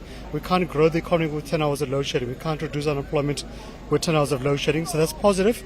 We need to see more action, though, on a similar vein given to Transnet, to Metro Rail, because those are being destroyed by vandalism, by cable theft, and those are critical to mining, to manufacturing, to agricultural jobs. They're critical to getting workers on time to their jobs in the cities. We are worried about the lack of detailed plans around the SOEs. Again, they need to be assisted. And we're quite pleased that the President said something needs to be done in local government, but we need to know what exactly is that, because local government is literally collapsing in many rural areas, and that's impacting upon jobs and upon basic services. And whilst we welcome the President's announcement of a variety of details to assist Eskom, we need more clarity. What is the Minister of Electricity going to do the presidency. We have a Minister of Public Enterprises, we have a Minister for Mineral Resources and Energy. We don't need 3 ministers. We need 1 minister who's going to take responsibility for electricity, which includes ESCOM, to get things back on track. We don't need a plethora of ministers. We need a single person whom we can hold accountable, 1 chain of command.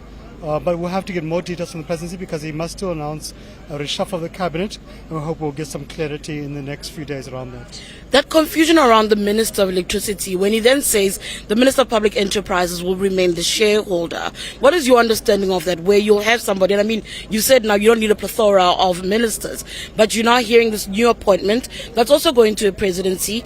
In the past, he's been criticized for building up a bloated presidency. Surely this feels like one of those attempts? Look, we have no problem with having a strong presidency. You need to have a strong president because often you find ministers are sleepwalking their way through life, and that's creating problems for us on many, many fronts. But we need to have a single chain of command at a time, especially on ESCOM. We need 1 minister who deals with energy issues, full stop. We don't need 2, 3, many ministers. We agree that all ministers must make a contribution to assisting ESCOM, be it finance around the debt relief, be it law enforcement around crime and corruption and so on. But we need to have 1 person we can hold accountable. Creating multiplicity of ministers, we fear might cause confusion. But look, let's give the president some space to consult us with regards to a cabinet reshuffle. He might answer the questions there. But we had raised in the 2019 cabinet appointment the need to have a single person responsible for energy. We need to actually phase out the Department of Public Enterprises because you should be having the different SOEs reporting directly to the line function ministers, be it the transport SOEs going to transport, be it the energy SOEs going to energy, etc. But we don't need to have a plethora of command and control because that does inevitably, with any part of life, create confusion. You spoke about welcoming the extension of the social grant, the social relief grant. The big question has always been around the BIG. The fact that Gondongwana, finance minister, saying, look, that's not part of our policy as yet. That remains a big question for some, saying we need you to move in a particular direction. I've watched some of the protests in the lead up to this particular moment. People saying we need a little bit more. Even the social relief grant at 350 is simply not sufficient. Your take on that and what else can be done? Even with the finance minister preparing to deliver the budget, what considerations would COSATU like to see happening in the lead up to Gondongwana's speech? Yeah. So look, a basic income grant is an ANC policy. The question is how do we achieve it? I don't think anyone can contest that. So glad the president is agreeing with our call. And I think first about getting the foundation, the SOD grant, with all of its issues, its limitations, its administrative challenges, it is the foundation for our BIG. We'll fix it on the way. We'll build the airplane as we fly it. But right now it is helping 8 million people who are unemployed to buy a loaf of bread every single day. It's not enough, definitely. Hence we've been saying to government, let's link it to the food poverty line. Even that will not be enough, but it helps people. Research has shown it's helped people buy food, pay for transport to go and look for work. So let's, 1, extend it. 2, make sure all unemployed persons receive it, all 12 million. Let's address its administrative challenges. Let's link it to the food poverty line, but also let's link its participants to skills training and work opportunities because people want to work. We need to assist them to find the way into the labour market, but this is a measure to assist people who are left behind because we can't afford as a nation to leave behind a quarter of the country with no source of income. That is a recipe for national suicide. All right, thank you so much. That's Matthew Parks from COSATU speaking to us about the president's speech, the president delivering his 7th State of the Nation address. If you missed it, of course there was a bit of disruption in there. The EFF, of course, being what the EFF does, doing what we expect them to do. A bit of disruption. They were booted out of Parliament. Julius Malema speaking earlier to journalists saying that, they were not treated well, saying that the warnings were not meted out properly by the Speaker, Nosiviwe Mapisa-Nqakula, in the House, saying that that's ill treatment. But he went on further to speak about an assassination plot.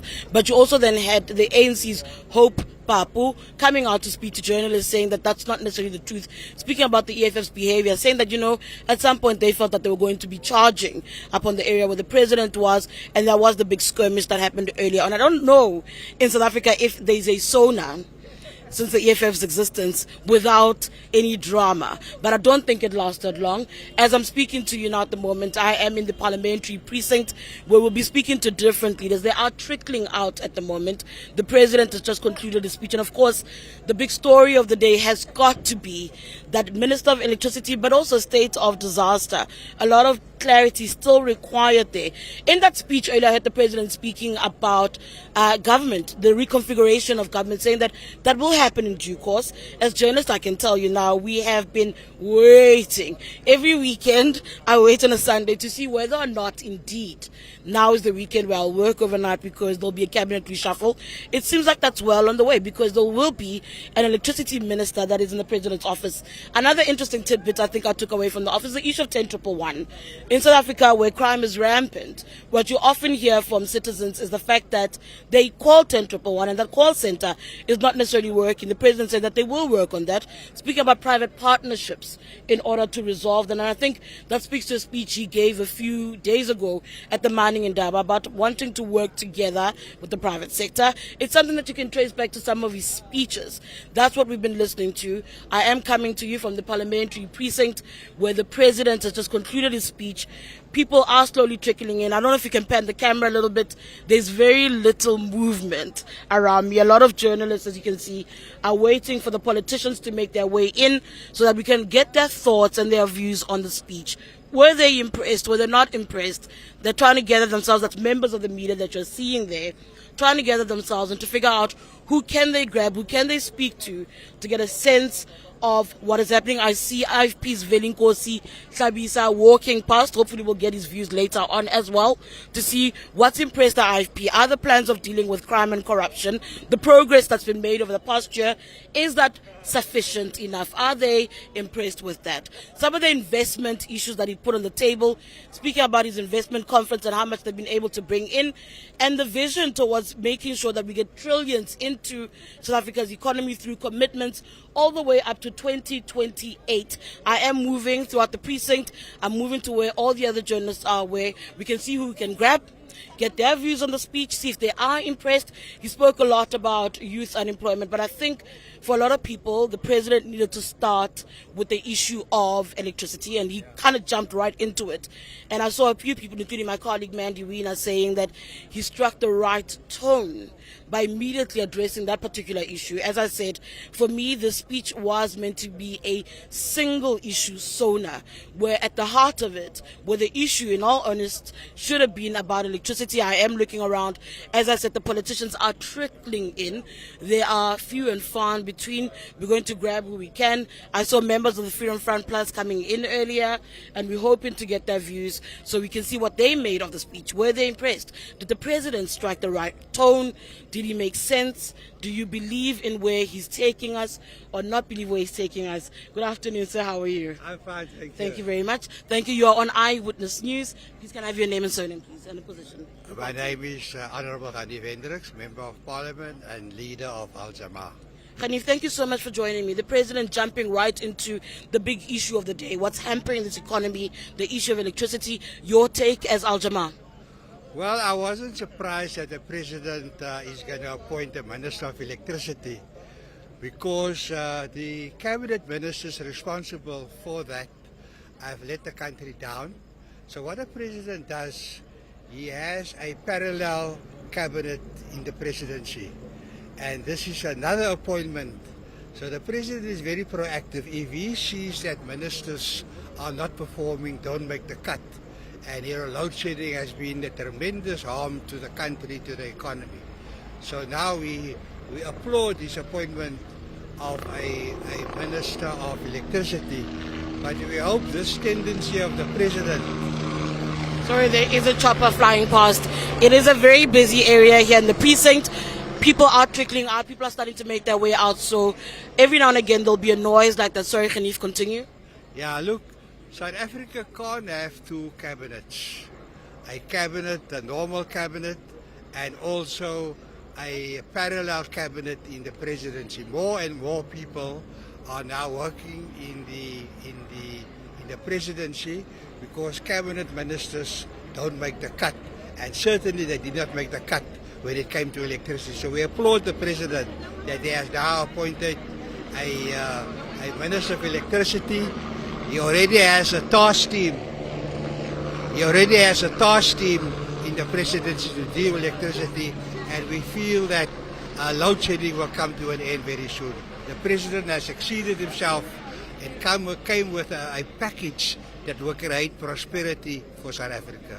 What is it indicative of when you speak about the president and this office of his where it's becoming bloated? That's a president that sounds like he doesn't trust the government that he has, that he doesn't trust the cabinet ministers or the director generals who are in charge of the different ministries. You are quite correct. I think you are spot on. You've summed it, that the director generals are not performing.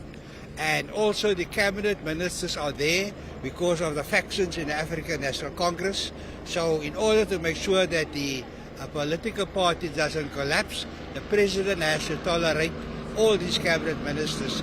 But he is very proactive. He doesn't want to let the country down, and that's why he can't do much about these ministers.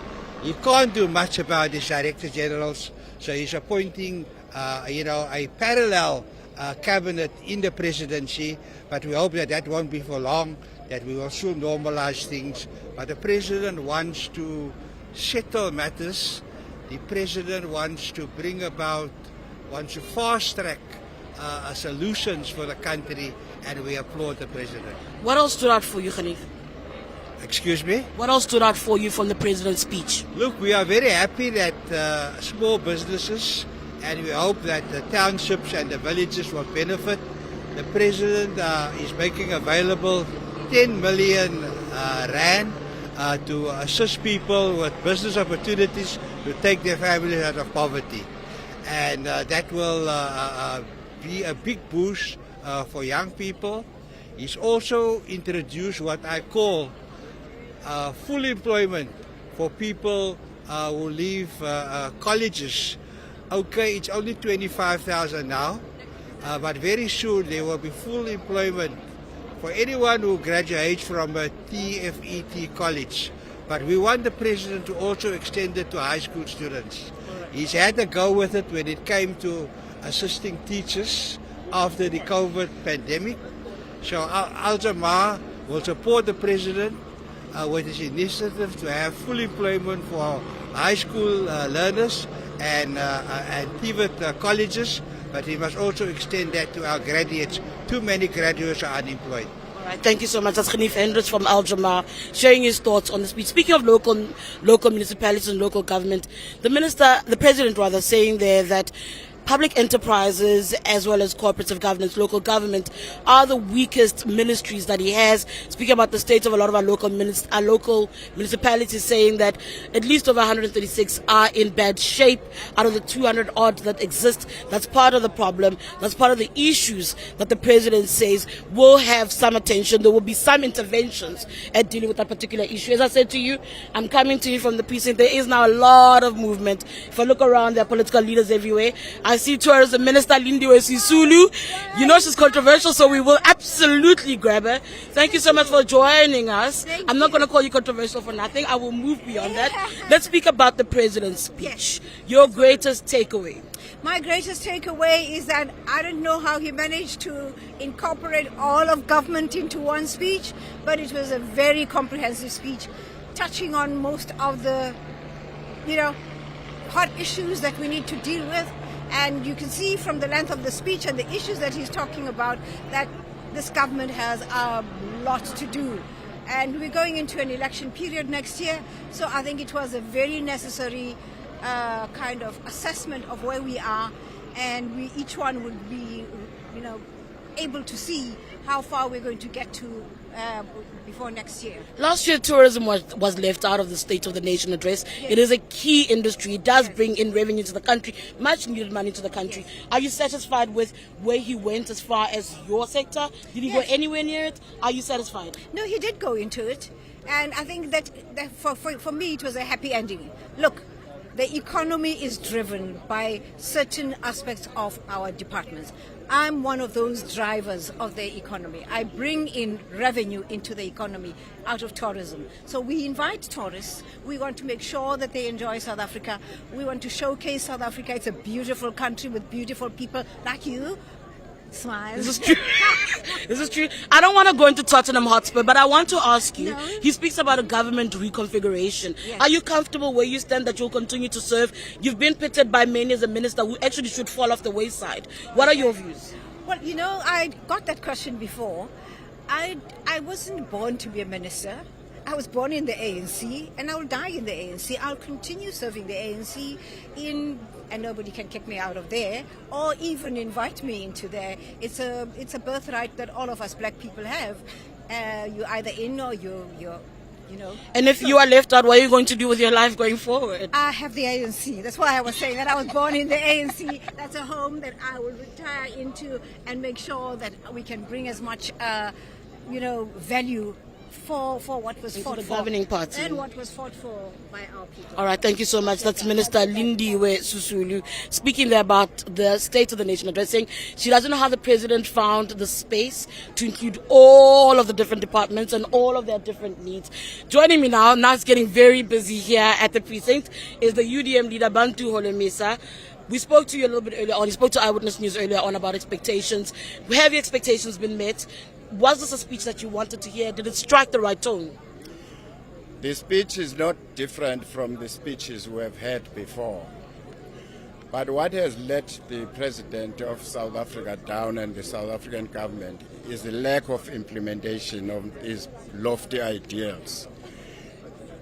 What we also need to know, who is going to be in charge or coordinate this project since there is a disaster has been declared. I would suggest that the DBSA should be appointed to manage all these projects. Whoever wants to requisition money for electricity, energy related, in line with the disaster management declaration, they should work through DBSA. Otherwise, it's going to be a free-for-all. We are going to experience the same thing which we experienced under COVID-19. I think you answered the question of how they get around the issue of credibility, because we are dealing with a government that has lost so much credibility over their handling of issues like a state of disaster in the past. I want to take you to what happened here. What was your reading of what happened when the EFF was booted out of Parliament? That becomes part and parcel of what happened. It's not the core message, but I just want to get your views, General, as somebody who was sitting there watching. Well, unfortunately, I don't think we have a proper leadership in this Parliament, because we should be talking to parties even before the State of the Nation or any debate to say, what are the problems? How can we improve the communications? Why do we always quarrel with each other? So, but that is the problem of the Speaker and other people as well as the EFF leadership. So the UDM is not prepared to get involved. I can respect that. My parting shot to you. Issues like the cannabis industry were part of the Operation Vulindlela. They were put under the presidency. Red tape. Those are still work in progress from his report back. You spoke about implementation earlier on what needs to be done in order to move the needle forward. Is it a question of political will? Because he comes back and maybe they've taken 2 steps, but they haven't moved as far enough as they need to. They will not be able to implement anything as long as they allow the Luthuli House to usurp the powers of the Public Service Commission. The civil service we have, or civil servants we have, are not trained, because we grab anybody in the streets and make a DG or chief director. People who have not even done an induction courses. So forget about this plan he's talking about. Nobody is going to implement it.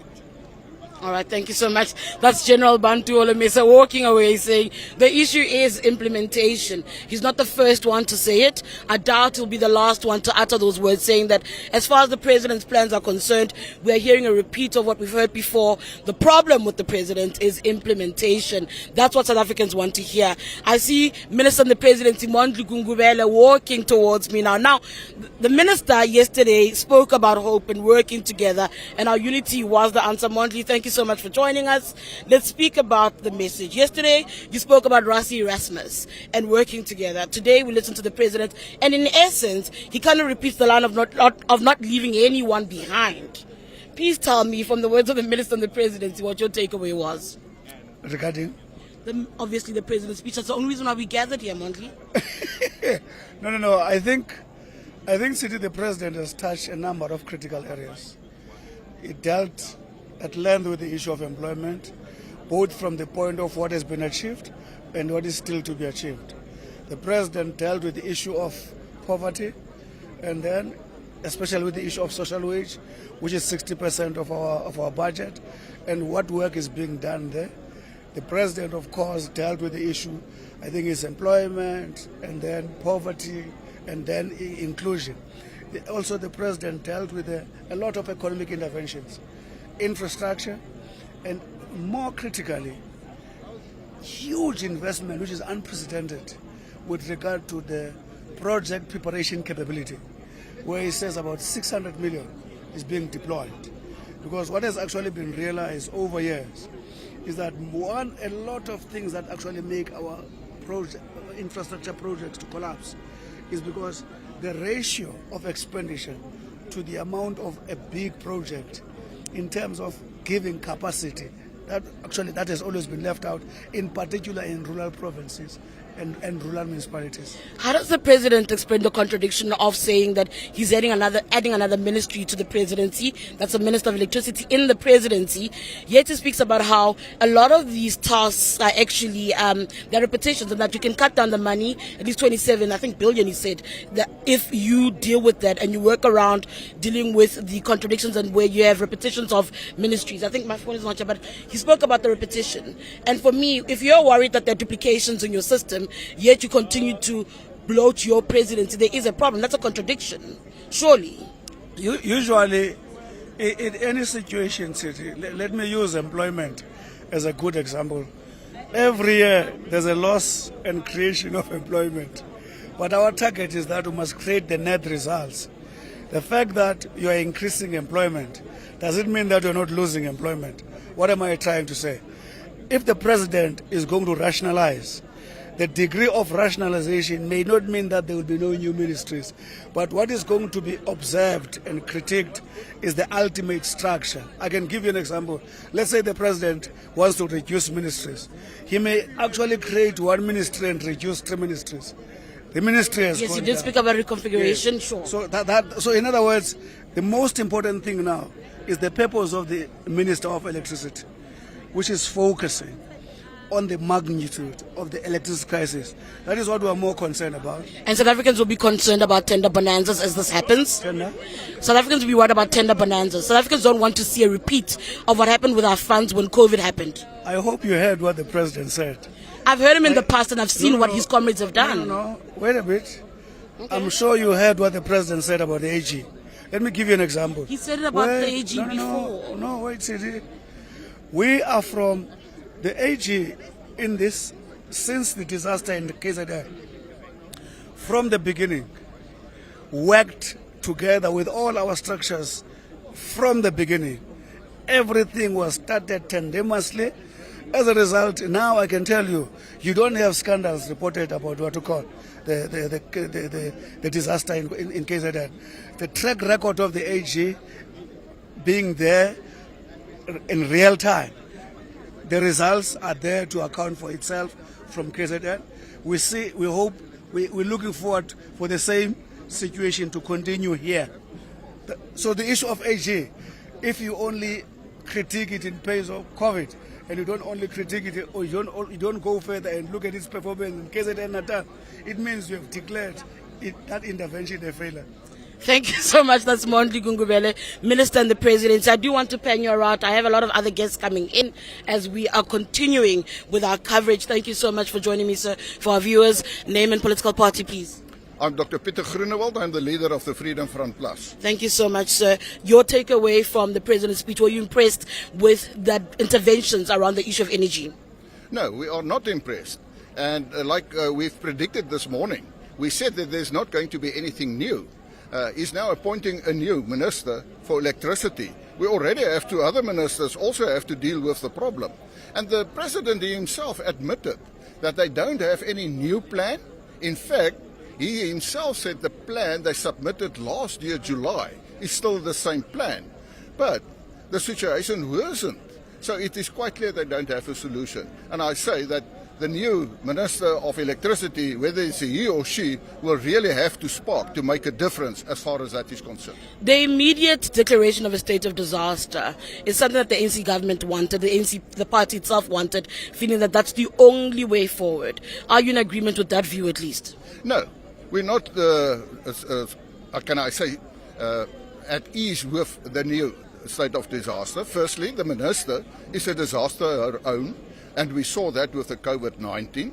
And what the Freedom Front Plus will do is, we will make a thorough study of what is the difference with the state of disaster, and under normal circumstances, what legislation can be changed, what action steps can be taken under a new state of disaster. And we will, for instance, insist that we will have to have a parliamentary committee of oversight consisting of different political parties, members of parliament, to ensure that if the funds are spent, that it is correctly spent. It is no use that they use the treasury again, like the president has said. That's exactly the words he used when we had the state of disaster with the COVID-19, and we know billions of money had been stolen on that premises of a disaster management. Thank you. That is a concern that many South Africans share, that in a state of disaster, what will happen? Minister Mondli Gungubela, of course, earlier saying that, but the AG, the Auditor General, will be involved, that the interventions that have happened in provinces like KwaZulu-Natal will definitely hold this time around. I'm joined now by Brett Heron from the Good Party. Brett, thank you so much. Again, I keep asking everyone the same question. When that speech was delivered by the President, what was your takeaway? What stood out for you? Let's move it beyond the state of disaster and electricity. What else stood out for you? I think the big disappointment for me was that the President didn't fully embrace overhauling our social security system and including a basic income grant. He extended the social relief of distress grant again and hinted that it may be expanded in the future. But what we really need is an overhaul of our social security system if we're going to really leave nobody behind. And what it requires is a basic income grant or income guarantee for the millions of people who are looking for work, unable to find work because our economy is not generating enough jobs. If I can just make a second point that I think was really important and which we welcome, is the funding or the financing for entrepreneurship and the development of small businesses. The biggest barrier to small business development and entrepreneurship is access to finance. And finally, the government has come to terms with the need to provide access to finance so that people can start small businesses.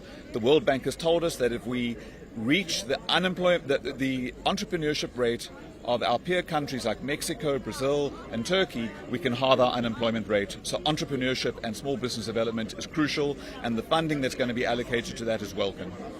But they speak a lot about, they praised rather, the State Capture Commission and the work done by them. Yet many would argue that whistleblowers are left behind. Just your general views on that kind of absence and focus on what needs to be done by the state to protect people who come forward, who report corruption and try and save the country billions of rands. I think obviously the state needs to protect whistleblowers, and we've seen tragic results from people blowing the whistle, not only losing their lives, and then also people losing their jobs. And so the President's response that there's going to be legislation that's going to be introduced eventually to protect whistleblowers was maybe not urgent enough. We really need urgency around whistleblowers if we're going to protect them and encourage people to step forward to blow the whistle on corruption that they are aware of. All right, thank you so much. That's Brett Heron from the Good Party, sharing his thoughts on the State of the Nation address that was delivered by President Cyril Ramaphosa earlier on. As I said, they are concerned about issues of local government. There are concerns about the state of the Public Enterprises Ministry, lots of concerns around electricity, but also lots of interventions. The President saying that these are not normal times, speaking to what South Africans are complaining about, recognizing that South Africans are in distress, that many are still struggling with a high cost of living. The speech, which is 21 pages long, will still be dissected for days to come. Of course, this as we wait for a reconfiguration of his government and what that means, and whether or not he'll then be surrounded by lieutenants who genuinely care. We also will be obviously looking out for how the state of disaster plays itself out and what happens with that Ministry of Electricity. As I said to you, we've been coming live to you from Parliament. My name is TD Madia. For myself and the Eyewitness News team that's been bringing you this coverage, that's a wrap. Thank you for joining us. Thanks very much for that, CD, and thank you too for joining us throughout the day of our coverage of SONA 23. Kanti kuningi kakhulu okushiwo umongameli kule nkulumo yakhe nakuba besathanda ukuhlala nani siqhubeke nokunihlaziyela kona sekumane kwaphela sona isikhathi. Nathi ngasohlangothini lesiZulu sithi nibe nobusuku obuhle.